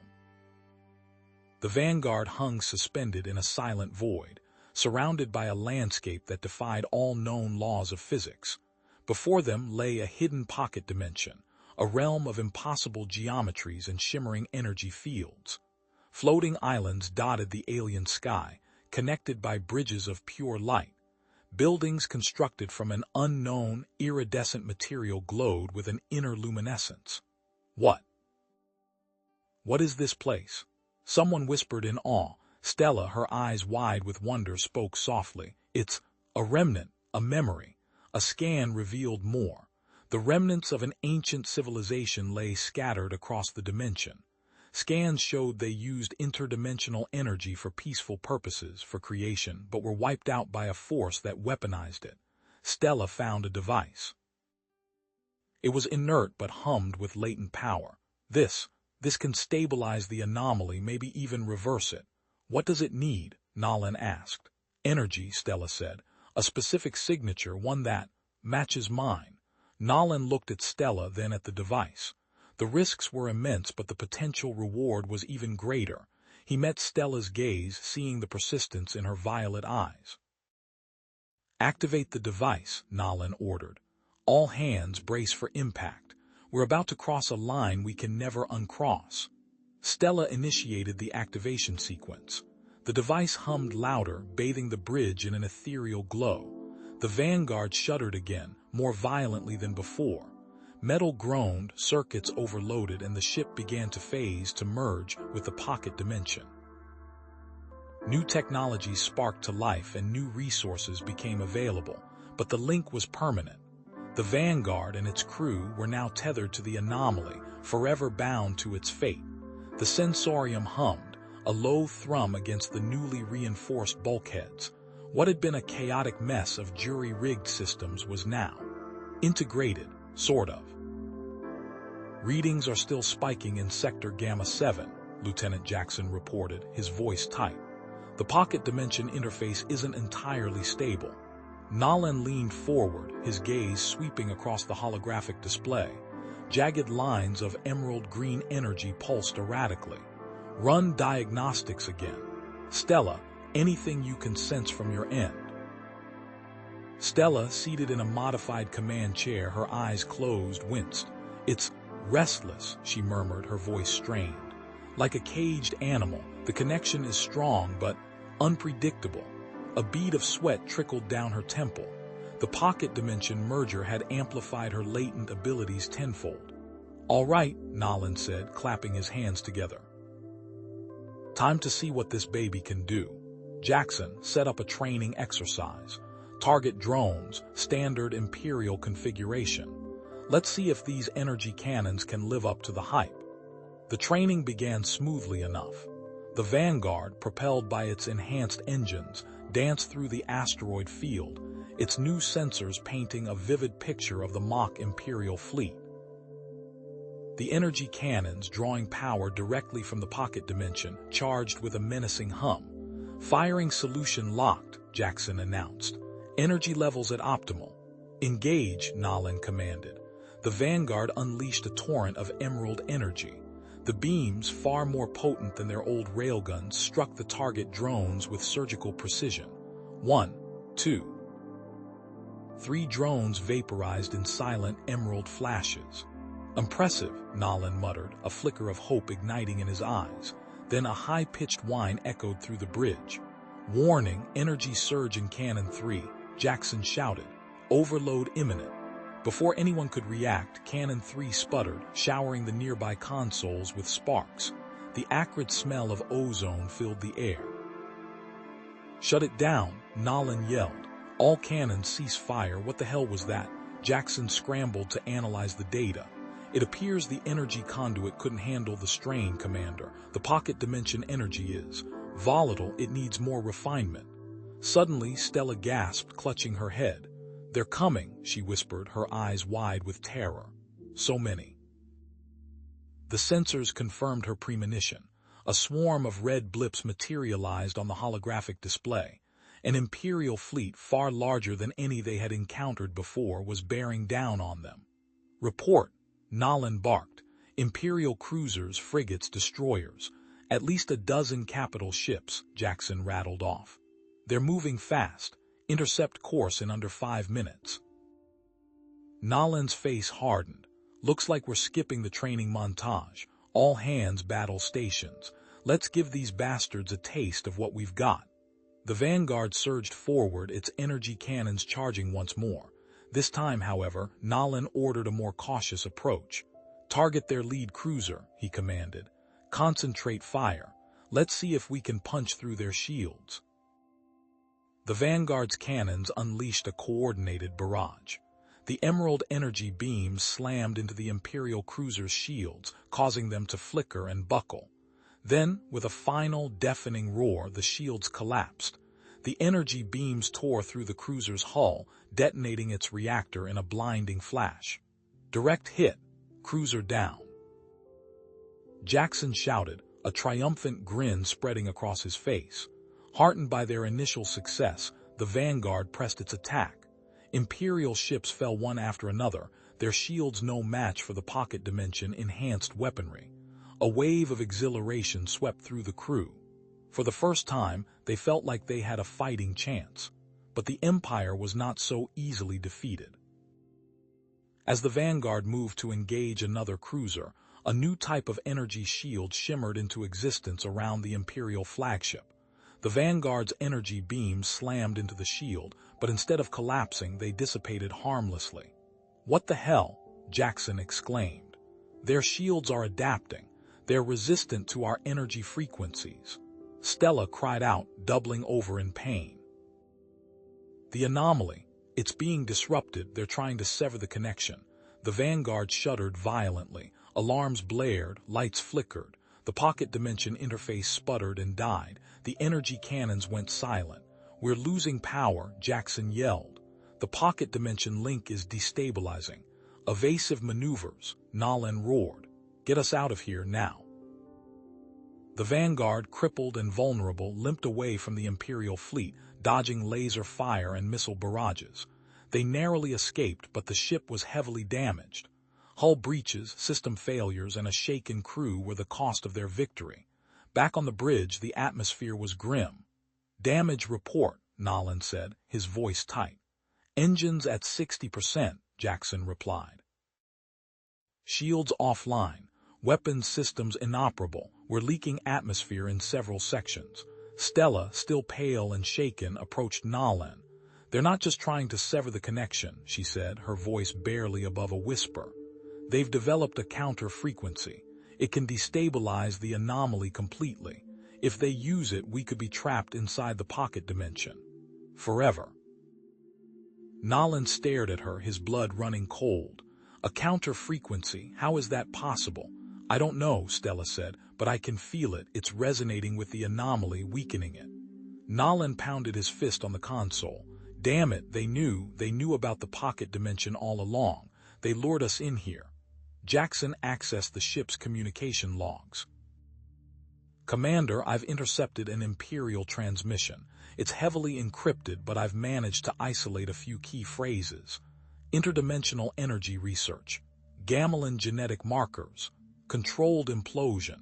Nolan's eyes narrowed. Play it back. Enhance the audio. The garbled transmission filled the bridge. It spoke of decades of research, of experiments, of a desperate search for a way to harness the power of interdimensional energy. The Gamelins, it seemed, were not the target. They were the key. Their unique physiology, their connection to the pocket dimension, was what the Empire craved. Stella stepped forward, her gaze intense. "I can disrupt their counter-frequency," she said. "I can use my connection to the anomaly to create a feedback loop. It's risky, but it might be our only chance." Nolan hesitated. He looked at Stella, at her fragile frame, at the commitment in her eyes. He knew the strain could kill her, but he also knew that they were running out of options. "Do it," he said, his voice firm. "Do whatever you have to do. We're counting on you." Stella nodded, her face pale but resolute. She closed her eyes, focusing her mind on the swirling vortex of interdimensional energy that pulsed within her. She reached out, tentatively at first, then with increasing force, seeking to bend the anomaly to her will. As Stella delved deeper into the anomaly, the Vanguard sensors detected a small Imperial scout ship approaching. It was broadcasting a message, a direct communication targeted specifically at Nolan. "Incoming transmission, Commander," Jackson announced, his voice infused with suspicion. "It's personalized." Nolan braced himself. He knew what was coming. The Empire was not just a military force. It was a master of psychological warfare. The message flickered onto the main view screen. A smug reptilian face stared back at them. "Commander Nolan Adams," the Imperial officer sneered. "We know about your past. We know about the children you failed to save. Do you really think you can make a difference this time? Or are you destined to repeat your mistakes?" Nolan's teeth clenched. The image of the burning orphanage flashed through his mind, the screams of the children echoing in his ears. He fought to control his emotions, to not let the Empire get inside his head. Then, he felt a surge of energy, a wave of pure, unadulterated power emanating from Stella. She was pushing back, channeling her fear and her anger into the anomaly, creating a counter-pulse that resonated with the Empire's counter-frequency. Stella, empowered by Nolan's trust in her, managed to send the feedback pulse. The small Imperial scout ship vanished in a silent flash of emerald light. The Vanguard rocked violently as it snapped back into normal space, tumbling out near a debris field. "We're back in real space," Jackson shouted. "But, Commander, they know exactly where we are. They've got a beat on us. They've got a beat on us." The Vanguard shuddered, a high-pitched whine piercing the calm chatter as energy weapons slammed against its shields. Red lights pulsed urgently throughout the bridge. Sparks rained down from a damaged console near the helm, momentarily obscuring Ensign Ito's panicked face. "Shields down to 60%.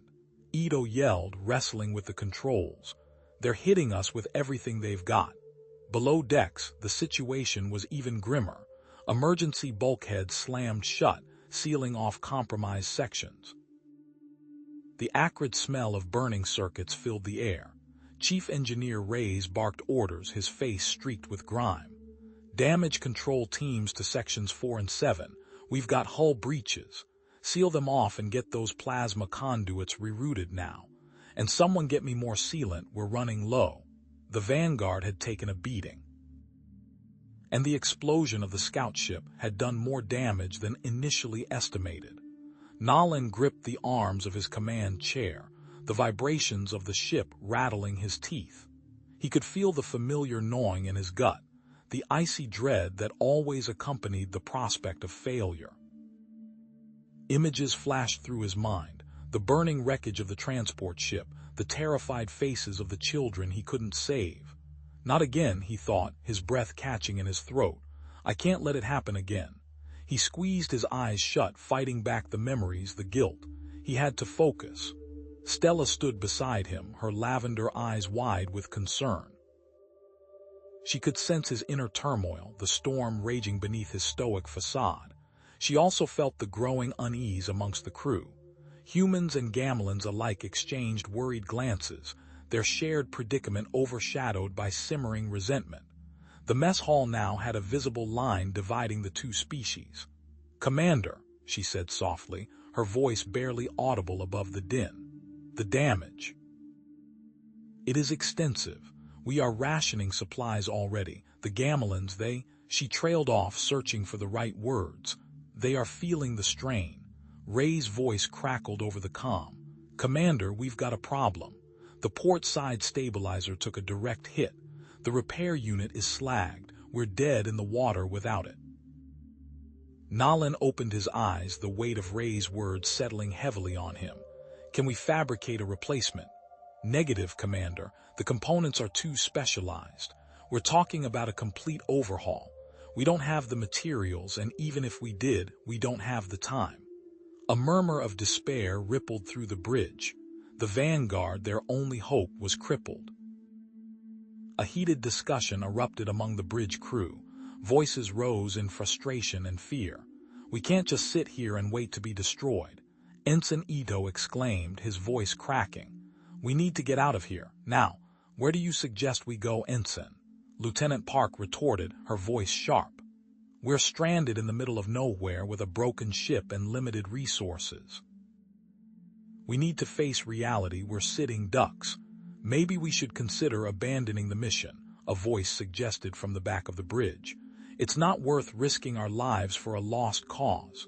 Nolan thumped his hand on the console, silencing the dissent. The pain in his knuckles was a welcome distraction. "That's enough," he barked, his voice regaining its authority. "We are not abandoning anyone. We will find a way out of this." But the words rang hollow even to his own ears. He knew their chances were slim. Desperation gnawed at him, urging him to take drastic action. "There's an asteroid field nearby," he announced, his voice tight. "Sector Gamma 9. It's known for Imperial patrols, but there might be salvageable components we can use." "Commander, that's suicide," Park protested. "We'll be walking into a trap." "It's our only option," Nolan said, his heart made. "We need to take the risk."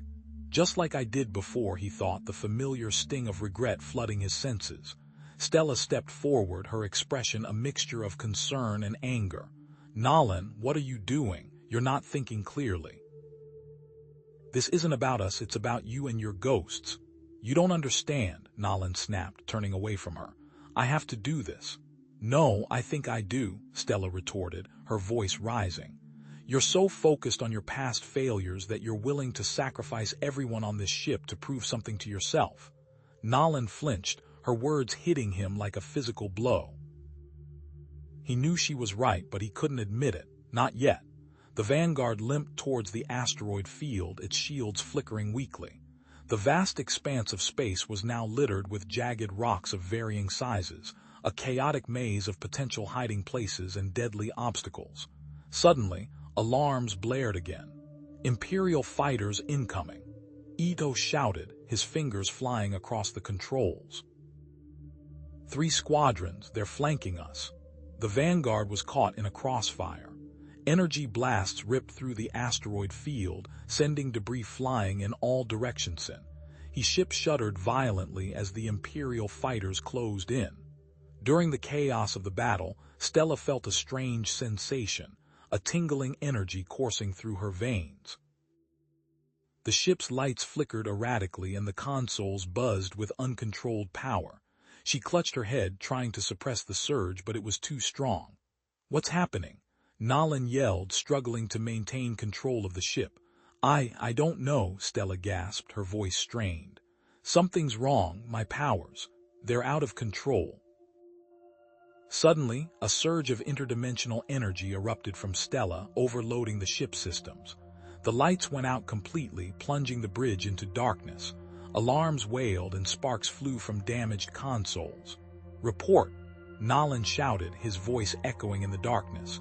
"Life support failing," Ray's yelled from below decks. "We've got multiple system failures." "Several crew members injured," Park reported, her voice tight with pain. "Stella, what did you do?" The darkness amplified the tension, the silence broken only by the ragged breathing of the crew and the distant sounds of battle. The humans glared at Stella, their faces etched with anger and distrust. The Gamilans remained silent, their expressions unreadable. Everyone, brace for impact. Nalan ordered, his voice grim. Raise, reroute auxiliary power to the weapon systems. Edo, give me everything we've got. The Vanguard, crippled and vulnerable, fought back with surprising ferocity. The remaining turrets unleashed a barrage of energy blasts, tearing through the Imperial fighters. One by one, the enemy ships exploded in fiery bursts, their wreckage scattering across the asteroid field. But the Vanguard was taking a beating. Hull breaches widened and the shields continued to weaken. Escape seemed increasingly impossible. "Commander," Edo said, his voice barely a whisper, "I'm picking up a faint distress signal. Sector Gamma 9, bearing 270, it's Gamelin." A flicker of hope ignited in Nalan's chest, but it was quickly extinguished by the cold reality of their situation. "It's a trap," he said, his voice flat. "The Empire must be using it to lure in survivors. We can't risk it." "But Commander," Edo protested, "it could be our only chance." Nalan shook his head, his gaze fixed on the approaching Imperial fighters. "We have to focus on immediate survival. We don't have time for fairy tales." Stella, however, saw things differently. She sensed a deep resonance within the distress signal, a faint echo of hope amidst the overwhelming despair. She couldn't ignore it. Without a word, she reached out and rerouted the ship's navigation controls, overriding Nalan's command. "What are you doing?" Nalan demanded, his voice rising in anger. "I'm not going to let us die here," Stella said, her voice firm. "There's something out there, I can feel it, and I'm not giving up." Against Nalan's orders, the Vanguard veered off course, heading towards the origin of the distress signal. The asteroid field grew denser, and the Imperial fighters pressed their attack. As they approached the designated coordinates, a shimmering distortion appeared in the fabric of space, revealing a cloaked Gamelin outpost. It was small, barely more than a collection of interconnected modules, but it was hidden, protected from the prying eyes of the Empire. The Vanguard limped into the outpost's docking bay, its shields collapsing entirely. The doors hissed shut behind them, sealing them off from the outside world. They were greeted not with open arms, but with suspicion and hostility. A tall, gaunt Gamelin, his face etched with weariness and distrust, stepped forward. He wore the insignia of a high-ranking officer. "You are not welcome here," he said, his voice cold and grating. "We have been watching you. We know about your human crew, and we know about her." He gestured towards Stella, his eyes filled with apprehension. "You know about Stella?" Nalan asked, his hand instinctively moving towards his sidearm. "The Empire is hunting those with her abilities," the Gamelin leader said, his gaze never leaving Stella. "She is a liability. Her presence endangers us all. You should have left her to die." Zara's eyes narrowed, her face a mask of cold practicality. "With all due respect, Commander Adams, harboring her puts everyone on this station at risk." She gestured sharply towards Stella, who stood huddled near a flickering console, her small frame trembling. "The Empire doesn't just hunt Gamelin soldiers, they exterminate potential. And she is brimming with it, uncontrolled." "Are you suggesting what I think you're suggesting?" Nalan asked, his voice hardening, his hand instinctively moving towards the sidearm at his hip.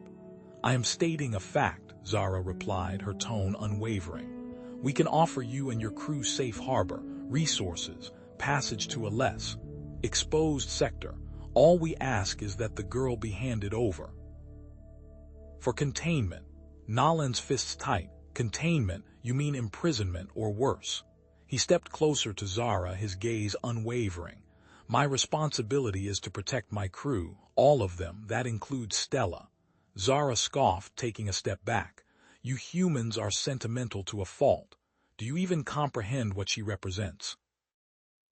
The Empire has developed technology-specific algorithms designed to detect and exploit interdimensional abilities.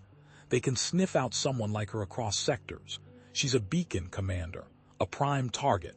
Stella, who had been trying to appear busy, flinched at Zara's words. Overhearing the conversation, tears welled in her eyes. Maybe she's right, she whispered, her voice barely audible. Maybe I should just go. Nolan turned to Stella, his expression softening. He knelt down, placing a hand gently on her shoulder. Hey, he said, his voice filled with genuine warmth. Don't listen to her, your powers. They might be the key to defeating the Empire. You understand interdimensional energy in a way no one else does. We need you, Stella, I trust you. Zara snorted derisively. Optimistic, aren't we? While you're busy playing savior, I have intelligence to share. Imperial patrol route, scheduled to pass within scanning range of this outpost in approximately 4 hours. A klaxon blared, cutting through the tension. Red lights flashed across the control room. A Gamelin officer rushed to Zara's side. Commander, the cloaking field is fluctuating. Efficiency is down to 60%. We estimate complete failure within 3 hours. Nolan pushed himself to his feet, his mind racing. 3 hours. That doesn't give us much time. He turned to Zara. What's the status of the repair systems? Minimal, Zara said, her voice tight. The primary regulator is fried. We've been cannibalizing parts for weeks just to keep it this stable. There has to be something we can do. He paused, thinking aloud. Stella, you said you understood the principles behind the cloaking field, didn't you? Yes, but... Stella hesitated, glancing nervously at Zara. Then you're going to help us fix it, Nolan said firmly. He turned to Zara. We need access to the regulator, all schematics, everything you have. Zara hesitated, her eyes narrowed. If she compromises the cloaking field further, if her powers fail, she is your responsibility. You hand her over, agreed. Nolan met her gaze, his expression unyielding. Agreed, but she gets a fair chance. Stella, her face pale but resolute, followed Nolan to the cloaking device's primary access panel. The device was a tangle of wires, conduits, and shimmering crystals, humming with barely controlled energy. As Stella began working, her small hands deftly manipulating the alien technology, she couldn't shake the feeling of Zara's distrust burning into her back. The memories of the Empire's attack flooded her mind, each spark of energy a reminder of the destruction she had witnessed. After an hour, sweat beaded on Stella's forehead as she traced a series of energy pathways with a small, crystalline tool. Commander, she said, her voice barely a whisper, I think I found something. Hidden. She gestured to a section of the device concealed behind a panel that didn't quite match the rest. With some effort, she pried it open, revealing a compartment filled with unfamiliar Gamelin technology. Nolan examined the compartment, his brow furrowed. What is this? I think. Stella stammered. I think it's an attempt to amplify the cloaking field. To use interdimensional energy to create a portal. Nolan absorbed this information, piecing together the implications. A portal for what purpose? As a weapon, Stella said softly, her voice trembling. The original plan was to misdirect enemy ships, to send them somewhere else. Somewhere else. Nolan's voice was low. It's dangerous, Commander, Stella said, her voice strained. The portal technology is unstable. It requires precise control. If the energy matrix becomes imbalanced, it could have catastrophic consequences. Zara, who had been monitoring their progress, pushed her way to the front. Catastrophic consequences are preferable to annihilation. Activate the portal. Absolutely not, Nolan said, his voice firm. We don't know enough about this technology. It's too risky. Zara glared at Nolan, her hand hovering over a control panel. We are out of options, Commander. Either you activate the portal or I shut down life support. Your choice. Nolan hesitated, his mind grappling with the impossible situation. He knew the risks were immense, but he also knew that the outpost wouldn't survive a direct assault. There is a way, he said finally, his eyes meeting Zara's. We use the portal, but only if Stella is the one operating it. Zara's face twisted in anger. Are you insane? She's the reason we're in this mess. She's also the only one who understands this technology, Nolan countered. If anyone can control it, it's her. Zara weighed her options, her expression a mix of desperation and resentment. Fine, she spat. But if she screws this up, if she so much as sneezes in the wrong direction, you will kill her yourself. Do you understand? You promise me that you will kill her yourself. Nolan looked at Stella, her eyes wide with fear, then back at Zara, his heart made. I understand. Suddenly, the outpost shuddered. A piercing alarm blared through the station. Imperial patrol detected. A voice announced over the comms. They've breached the outer perimeter. The cloaking field is failing. Stella, her face pale but determined, took her place before the portal controls. Her hands trembled as she ran a diagnostic. Nolan stood beside her, his hand resting reassuringly on her shoulder. Just focus, Stella, he said, his voice calm and steady. You can do this. I know you can. With a deep breath, Stella activated the interdimensional portal. A swirling vortex of energy crackled to life, bathing the control room in an eerie, otherworldly glow. The initial misdirection bought them precious seconds. On the main monitor, the crisp formation of Imperial cruisers flickered, their vectors jittering wildly as if caught in a cosmic eddy. Maintain the portal, Zara barked, her voice tight with a desperate hope that bordered on hysteria. It's working. It's the only thing keeping us alive. Her eyes, bloodshot and wide, locked onto Stella, who hunched over the makeshift console. Nolan watched the girl's face. Sweat beaded on her forehead and her breath came in ragged gasps, but it wasn't just exertion. A tremor ran through the outpost, subtle but persistent, and the overhead lights flickered erratically. He caught the scent of ozone, sharp and acrid, in the recycled air. Zara, the energy fluctuations are spiking. Look at the power grid. He pointed to a secondary display where the lines pulsed red, then orange, then a sickly yellow. We're overloading the system. Stella's eyes were unfocused, distant. Her fingers danced across the controls, but with a frantic, almost uncontrolled energy. I see things, she whispered, her voice barely audible above the hum of the portal. Worlds, twisted, broken. Her body spasmed and she cried out, a sharp, pained sound. The cruisers on the main monitor had stabilized. Their movements, once erratic, now possessed a chilling purpose. They were scanning, methodically sweeping the sector. The interdimensional cloaking was failing. Zara rounded on Stella, her face contorted with rage. You're doing this on purpose, aren't you? Sabotaging us all. She grabbed Stella by the arm, her grip like a vice. You never wanted to help, you want us dead. Nolan stepped between them, gently but firmly pushing Zara away. That's enough, Zara, she's doing her best. The portal is inherently unstable. It needs time to calibrate. He looked at Stella, his voice softening. Can you stabilize it, Stella? Even a little. Before Stella could answer, a piercing alarm blared through the outpost. Red lights flashed, bathing the room in an urgent, pulsating glow. Intruder alert, a synthesized voice shrieked. Interdimensional energy signature detected. Probe approaching. Zara's face crumbled. A probe, how? She turned back to Stella, her eyes filled with a venomous fury. This is your fault. You brought this on us. She grabbed a plasma pistol from her hip. I should execute you right now. Nolan moved faster than Zara anticipated. He disarmed her, tossing the pistol aside. She's not to blame. This is happening because we're desperate. We need to focus. Now. He turned to Zara, his voice low and dangerous. You want to save your people? Then listen to me. We reroute the auxiliary power directly to the cloaking device.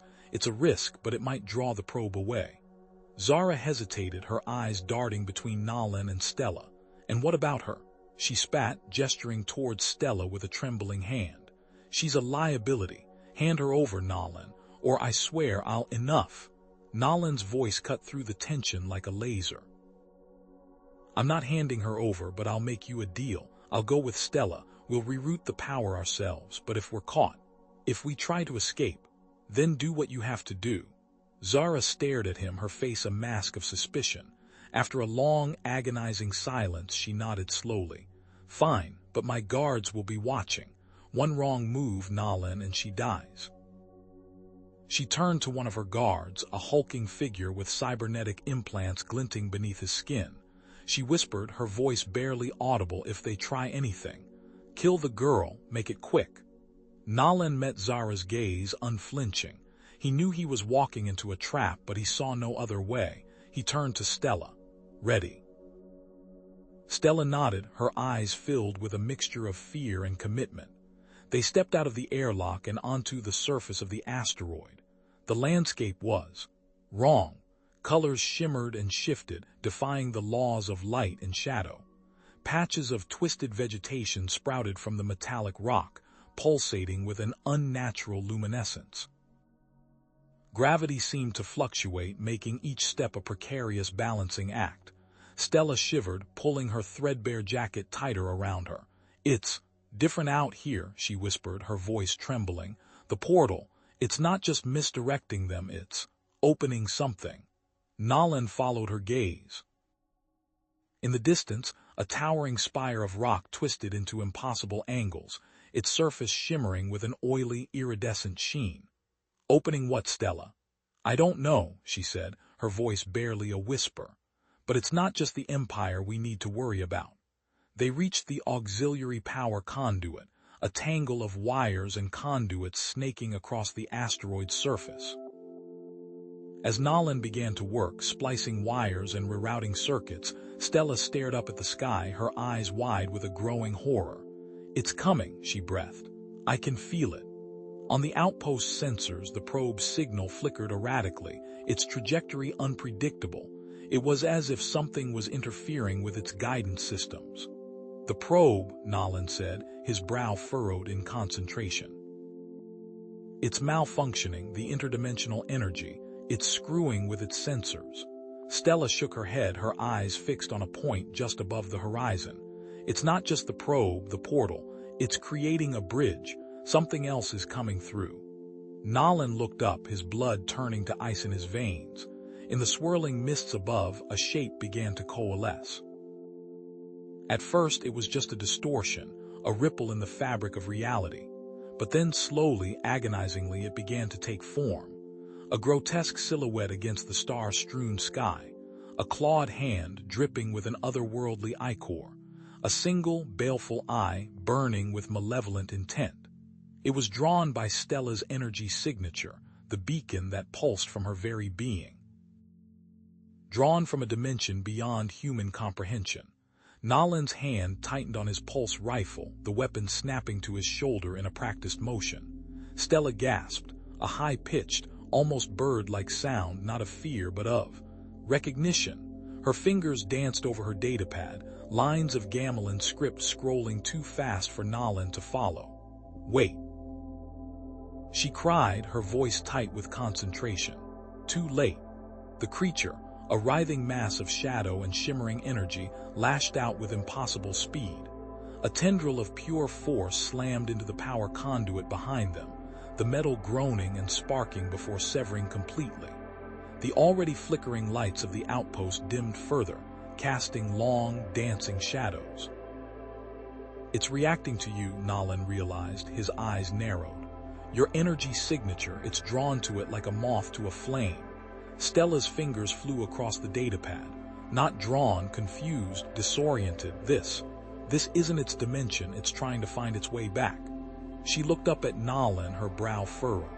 It's not inherently hostile, just lost. The piercing shriek of the Imperial probe intensified, the energy readings spiking erratically on Nalin's wrist-mounted display. They were running out of time. We can't reason with it, Nalin said, his voice grim. But maybe we can distract it, that probe. Let's use it as bait. Bait? Stella questioned, but her eyes were already alight with understanding. We can modify its frequency, make it resonate with the creature's energy signature.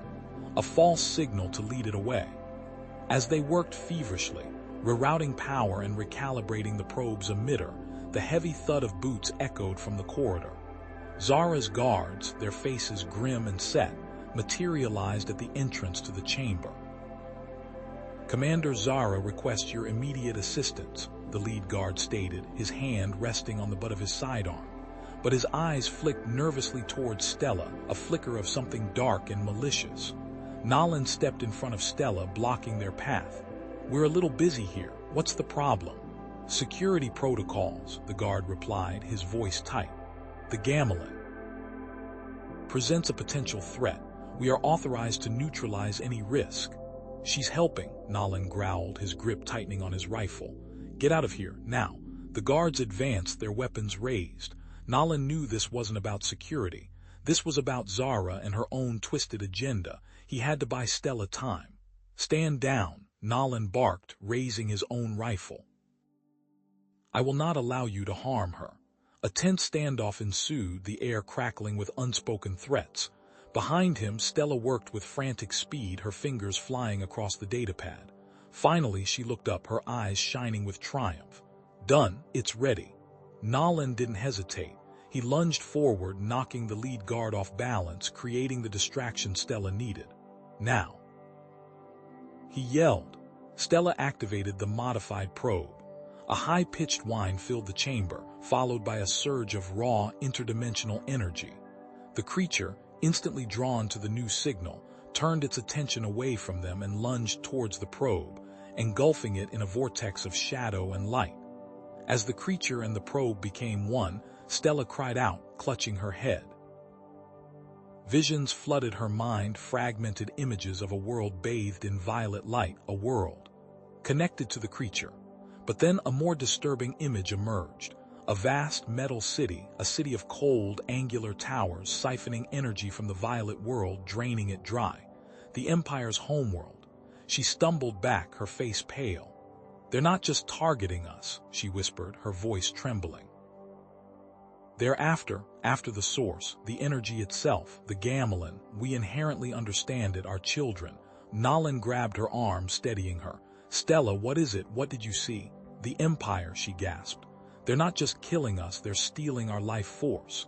Nolan shoved the probe away from the base. The creature followed quickly. "It's working," Nolan said. During the attack, Nolan heard over the outpost comms, the guards tripped. Their weapons discharged, destroying another power conduit. "We are now without power for any of our weapons." Zara's voice, cold and hard, cut through the comm static. "Adams, report immediately." Nolan sighed. "Duty calls." Zara stood with the guards in the corridor. "Adams, you have endangered this base. Your incompetence is staggering. You will fix the conduit or I will kill these guards to maintain order." Nolan's mind focused. "You'd kill your own people. Order must be maintained. Now fix the conduit." Nolan stared at Zara, then turned to Stella. "Let's go." As they reached the ruined conduit, the air crackled with residual energy. Nolan began assessing the damage, his mind racing, while Stella checked her readings. Then, a low growl echoed from behind them. They turned to see another creature, larger and more menacing than the first, its eyes burning with an unnatural light, materializing out of thin air. Nolan's gaze darted across the creature, cataloging. Smaller, leaner than the first, its chitinous plating a shade closer to violet than indigo. The energy signature pulsed with a frantic rhythm, almost panicked. "Different resonance frequency," he murmured, more to himself than anyone else. "Aggression index is elevated significantly." "Stella," he said, turning towards her, his voice tight. "Can you try to nudge it? Like you did before. Subtly shift your own signature." Stella closed her eyes, her brow furrowed in concentration. A faint tremor ran through her body as she reached out, her connection to the interdimensional energy a visible tether. The creature flinched, its multifaceted eyes momentarily losing focus. It swayed as if buffeted by an unseen wind. "It's working," Stella gasped, her voice strained. But the creature, though momentarily disoriented, didn't move away from Stella. It tilted its head, a low growl rumbling from its throat, and focused on her again. "Damn it," Nolan swore under his breath. "It's drawn to you, Stella. Not just any interdimensional bleed, something specific about your signature." The screech of metal against metal echoed through the chamber, followed by Zara's furious voice. Are you two children playing with space monsters, or are you going to fix the damn conduit? My people are waiting and my patience is wearing thinner than this station's hull. I gave you time. Now people die. Nolan turned, his mind focused. He knew Zara's threat wasn't idle. He needed to buy time to give Stella a chance to understand what was happening. Zara, listen, he said, his voice calm but firm. We can't fix the conduit immediately. It's too unstable, but I have an idea, a temporary solution. We can reroute power from non-essential systems to the weapons grid. Zara's eyes narrowed, suspicion warring with a flicker of hope. Reroute power? From where? The hydroponics bay, the dam rec room. Lighting, life support in unused sections, Nolan said quickly. It won't be comfortable, but it'll give us the firepower we need. I need you to organize it, under my guidance. You know the station schematics better than anyone. He saw a flicker of calculation in Zara's eyes. Giving her a task, a sense of control, might just be enough to keep her from snapping. Fine, she spat. But if this doesn't work, I'm holding you personally responsible. She spun on her heel and barked orders at her crew. While Nolan was distracted, Stella remained connected to the creature. Her eyes fluttered open, wide with a mixture of fear and understanding. She tugged at Nolan's sleeve. Nolan, she whispered, her voice barely audible above the hum of the machinery. They're not invaders, not really. He knelt beside her, his expression questioning. What do you mean? They're lost, she said, her voice trembling, pulled through. Tears, dimensional tears caused by the Empire, their energy siphoning, its ripping holes. Nolan's mind raced. The probe wasn't a permanent solution. It was a band-aid on a gaping wound. As long as Stella's frequency was active, as long as the Empire continued its activity, the creatures would keep coming. He rose, his gaze sweeping across the chamber, focusing on the damaged power conduit. Stella followed his gaze. There, she said, pointing to a section of the conduit that glowed with an unnatural luminescence. Traces of the interdimensional energy.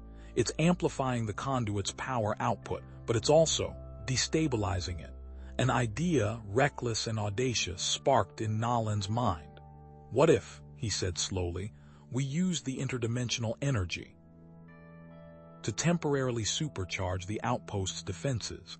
Stella stared at him, her eyes wide with disbelief. Supercharge, but it's unstable. It could overload the entire system. I know, Nolan said grimly. It's risky, but it's the only chance we have to buy ourselves some real time. A chance to give the Gamelin a chance. Zara's voice cut through the tension. Power rerouting complete, she announced, her face grim. But the output is fluctuating wildly. We're on the verge of a complete systems failure. Nolan turned to Stella, his eyes pleading. Can you stabilize it? Just enough to reroute it to the shield generators. Stella nodded, her face pale but determined. Together they approached the conduit.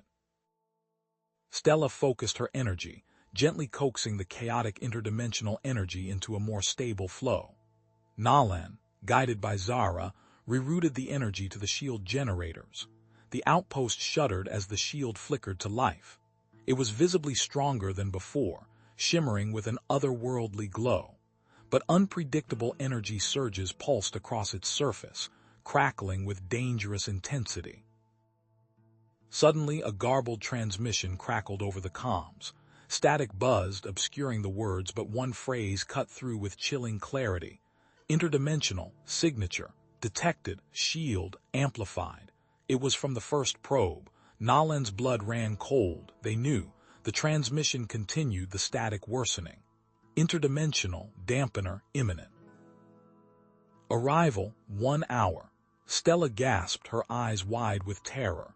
The dampener, it won't shut down the shields, Nolan. It will change the frequency, disrupt the flow.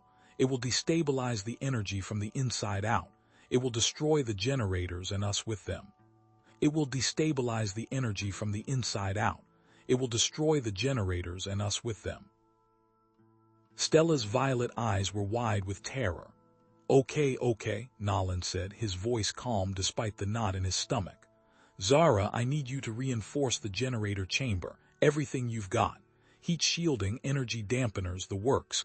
Buy us some time. Zara's voice crackled over the comms. Understood. But that's a temporary fix at best, Nolan. We're talking minutes, not hours. Nolan turned back to Stella, who was already hunched over the console, her fingers flying across the controls. What is it doing, Stella? What's the frequency? It's not just a frequency, she stammered, her brow furrowed in concentration. It's resonating, like a tuning fork striking the generator matrix. Her fingers danced across the console, pulling up complex waveforms. The dampener, it's designed to exploit a weakness, a harmonic vulnerability in the Gamelin energy matrix. Nolan frowned. Weakness? What are you talking about?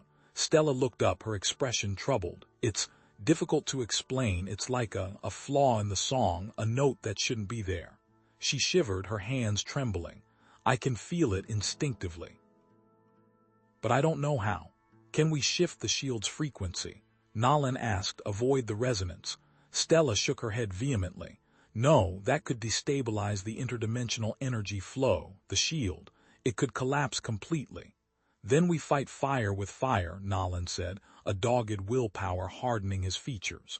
We create a controlled oscillation of the shield's frequency. A harmonic interference, disrupt the dampener before it can shatter us. That's insane. Zara's voice boomed over the comms. You'll overload the system. And what about MY people? What are you planning to do to protect US? Nolan closed his eyes for a moment, fighting the familiar wave of doubt. He looked at Zara, a flicker of trust in his eyes. There isn't enough time, Zara, not for a full recalibration, but if you could provide a counter-frequency on a tight beam directed at their dampener, it might scramble the signal. A long shot, but it's all we have. Stella, her face pale but resolute, began the frequency oscillation process. The outpost groaned under the strain. The shield flickered erratically, bathing the control room in strobing violet light. Energy surged through the conduits, causing sparks to erupt from damaged panels. The air filled with the smell of ozone and burning metal. Unseen by Nolan and Stella, Zara worked furiously at her own console. Her fingers blurred as she rerouted power from the heat shielding, diverting it to a hidden transmitter concealed beneath the floor panels. Her face was grim, her motives unreadable. Suddenly, a klaxon blared through the outpost. A red light pulsed urgently. Warning, hostile vessel detected, dropping out of hyperspace. Nolan glanced at the main viewport. The unmistakable silhouette of an Imperial warship materialized against the starfield, its weapons ports glowing ominously. He forced himself to refocus. Stella, damn it, all we can focus on is the shield. Stella gasped, her eyes rolling back in her head. She pushed the shield's frequency to its absolute limit, drawing on reserves she didn't know she possessed. A surge of raw interdimensional energy emanated from her, bathing the control room in a blinding light. With a choked cry, she collapsed, slumping against the console. Just as the Imperial warship powered up its weapons, Zara activated the hidden transmitter. A burst of scrambled energy, invisible to the naked eye, lanced out into the void, aimed directly at the Imperial ship. The warship opened fire. Blasts of crimson energy slammed against the shield, which shimmered and buckled but held. But the dampener beam remained, a focused stream of purple light that bore down on the outpost. Suddenly, a massive energy spike erupted from the main power conduit, engulfing Stella in a blinding flash of blue-white light. Stella lay still, cradled in the makeshift medbay, her skin shimmering with an ethereal blue light. The glow pulsed faintly, mirroring the erratic flicker of the energy shield projected above the outpost. Each surge threatened to extinguish the fragile barrier, leaving them exposed to the Imperial warship hanging in the black void beyond. Status report. Nolan barked, his voice rough with exhaustion. He gripped the edge of the command console, his nucleus tightening. A harried medic rushed over, her face pale in the emergency lighting. Her vitals are unstable, Commander, the interdimensional energy. It's reacting violently with her physiology. We need to stabilize her, but what? But diverting power to medical will collapse the shield, a technician yelled from his station. Sparks flew from a damaged console behind him. We're already running on fumes. Breaches in sectors 4 and 7, multiple casualties reported. Nolan swore under his breath. Medical team, focus on Stella. I'll reroute power. Engineering, divert all non-essential systems to shield reinforcement. Now the outpost was a disaster. Alarms blared, red lights strobed, and the air was thick with the acrid smell of burning metal. The initial barrage from the Imperial ship had ripped through their defenses, leaving gaping holes in the hull and turning corridors into twisted wreckage. A pair of guards shoved Zara forward. Her eyes were downcast, her face streaked with grime. She stood before Nolan and the makeshift council, a grim collection of colony leaders and military officers. "Explain yourself, Zara," Nolan said, his voice flat. Zara lifted her head, her expression a mixture of defiance and desperation. The counter-frequency. It wasn't meant to destroy the dampener. It was intended to overload its targeting system. Targeting system. Counselor Jackson's voice dripped with skepticism. "You nearly got us all killed." "The Empire's dampeners," Zara continued, her voice gaining strength. "They're specifically calibrated to gamelin energy signatures, that frequency. It would only work on them, on the Empire. So you were trying to help us?" Nolan asked, his eyes narrowed. "I was trying to level the playing field," Zara retorted, "to give us a chance. My transmitter overloaded the dampener's targeting array, but it may only be temporary. It bought us time, precious little time." The council erupted in debate. Accusations flew, demands for imprisonment were shouted. Some acknowledged the potential value of Zara's knowledge, while others saw only betrayal. Enough. Nolan pounded his fist on the console, silencing the room. He looked at Zara, his gaze unwavering. "I'm taking responsibility for her. Zara will analyze the dampener's signal, find a permanent countermeasure. She'll work under strict supervision. If she steps out of line, she answers to me. Understood?" Before anyone could object, a new alarm blared. Incoming. Imperial ship launching a wave of boarding drones, targeting shield generators. Nolan's face hardened. "All personnel to defensive stations. Establish a perimeter around the generators. Prepare for close quarters combat. We hold the line here." As the colonists scrambled to their positions, arming themselves with whatever weapons they could find, Stella stirred. Her eyes fluttered open, unfocused at first, then widening with an unnerving clarity. The blue glow intensified around her. "The energy," she whispered, her voice raspy. "I can feel it." Nolan rushed to her side, kneeling beside the med bay. "Stella, what is it? What do you feel?" Stella reached out a trembling hand, touching the casing of a nearby shield generator.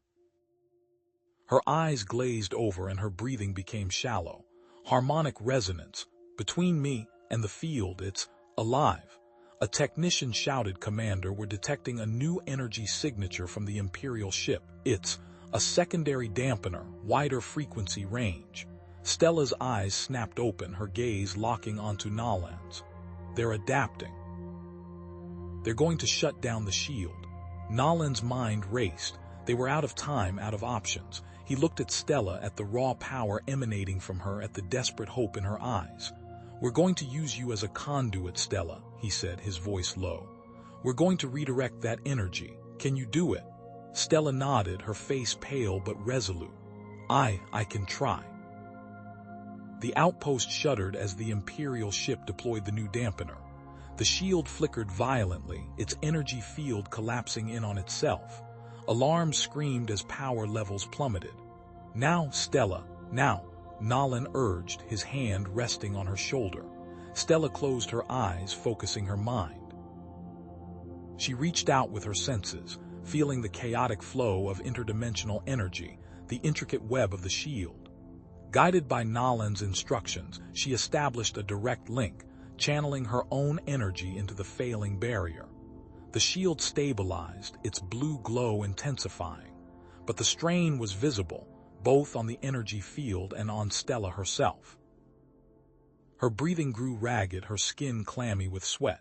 The blue light pulsed brighter, then dimmer, as if her very life force was being drained. "Stella, you need to stop," Nolan shouted, fear gripping his heart. "You're killing yourself. I can hold." She gasped, her eyes squeezed shut. "Just a little longer." Nolan stared at her, his legs shaking. The interdimensional energy wasn't just stabilizing the shield. It was amplifying Stella's own life force, burning her out from the inside. He had made a terrible choice. As the shield held, a monstrous energy signature blossomed on the Imperial warship's forward array. The alien vessel prepared to fire a final, overwhelming barrage, a blast that promised to obliterate the outpost and everyone on it. The Imperial ship, a monstrous wedge of black metal, unleashed a barrage that painted the void white. Energy lanced towards the outpost, promising annihilation. But then, a shimmering field flared to life, woven with iridescent threads of interdimensional energy. Stella, eyes squeezed shut, sweat beading on her brow, channeled the raw power. The energy coalesced, bending space itself, and with a guttural cry she redirected the Imperial fire, turning their own weapon against them. The redirected blast slammed into the lead Imperial vessel, a cataclysmic surge of borrowed energy. Shields flickered, then died. Armor buckled and melted. A chain reaction ripped through the formation, secondary explosions blossoming like angry stars, disabling several other ships with electromagnetic pulses and cascading system failures. "They're reeling." Zara's voice crackled over the comms, a note of triumph cutting through the static. "I've identified a vulnerability in their dampener field generator." The interdimensional surge created a rift, a hairline fracture in the field's integrity. Nolan's mind raced. "We exploit it. Zara, can we get a drone through that rift?" Zara confirmed. "A modified Gamelin drone, yes, with interdimensional capabilities, small enough to slip through undetected." "Then that's our play. Stella, can you guide it?" Nolan asked, turning to the Gamelin girl. Stella, still trembling from the energy transfer, nodded weakly. I can try. It will be difficult. The rift is unstable." Nolan clapped her shoulder, a surge of respect coursing through him. "We trust you." He turned to the assembled pilots, human and Gamelin. "We're going to punch a hole in their dampener field. I need every fighter to provide cover, divert their attention." "Zara, coordinate the attack. Let's show them what happens when you try to extinguish a star." Stella, connected to the drone via neural link, navigated the treacherous energy rift. The world dissolved into a kaleidoscope of impossible colors and geometries. Nolan, piloting his own fighter, led the charge, weaving through a storm of laser fire, drawing the enemy away from the vulnerable drone. Gamelin fighters, now operating at full power, joined the fray, their sleek designs a stark contrast to the Empire's brutalist aesthetic. The drone, guided by Stella's unwavering focus, reached the dampener generator. A blinding flash, a shockwave that rattled the outpost to its core. The dampener field flickered, sputtered, then died. A cheer erupted across the comms. The Gamelin ships, freed from their shackles, surged forward, unleashing their full arsenal. Energy cannons blazed, tearing through Imperial formations. Missiles streaked across the void, finding their marks with deadly precision. The tide had turned. Nolan locked onto the Imperial command ship, his targeting reticle solid green. He opened a channel to the enemy commander. "This is Nolan Adams of the Human Systems Alliance. You came here to crush the innocent, to extinguish hope, but you failed. Your cruelty, your short-sightedness led to your defeat." Silence. Then a voice, cold and devoid of emotion, crackled back. "You cannot win. The Empire is eternal." "Maybe," Nolan conceded, "but you can be stopped, and we will stop you." Because humanity has a long history of standing up for what's right, of defending the defenseless. It doesn't matter what species, what creed, what world they come from. If they're innocent, we will protect them. The Imperial commander remained silent. Then, with a flicker of their engines, the remaining Imperial ships broke formation and retreated into the blackness. Victory. Stella, pale and exhausted, slumped against a console, her breathing shallow. Zara rushed to her side, offering water. "You did it, Stella. You saved us all." Stella managed a weak smile. "We did it." Across the comms, a cacophony of voices hailed Stella as a hero, human and Gamelin voices blending together in a chorus of gratitude. Nolan landed his fighter and walked towards Stella, his heart swelling with pride. They stood side by side, watching the combined human and Gamelin fleets celebrate their victory, a dazzling display of lights against the backdrop of the cosmos. Nolan turned to Stella, a genuine smile gracing his lips. "You know, I used to think we were doomed. That humanity was too small, too broken to make a difference. But you showed me what we're capable of, thank you." Stella returned his smile, her silver eyes shining with hope. "We are stronger together." Moments later, the Gamelin ambassador, a regal figure with flowing robes and intricate facial markings, approached Nolan. "Humanity has proven its worth. On behalf of the Gamelin people, I offer a formal alliance, a pledge of mutual defense and cooperation. We will stand together against the darkness." Nolan accepted the ambassador's hand, a firm grip sealing the pact. "We accept. We will stand with you." In the days that followed, the alliance between humans and Gamelin solidified. Trade routes were established, technologies were shared, and cultural exchanges flourished. But the most enduring symbol of their newfound unity was created by Stella. The final scene shows Stella, no longer haunted by fear but radiating confidence, using her artistic talents to design a symbol representing the alliance between humans and Gamelins. It was a beacon, a swirling vortex of interdimensional energy, a promise of hope for the galaxy. A testament to what could be achieved when different species, different cultures, different hearts came together to defend the innocent. A beacon of hope for the galaxy.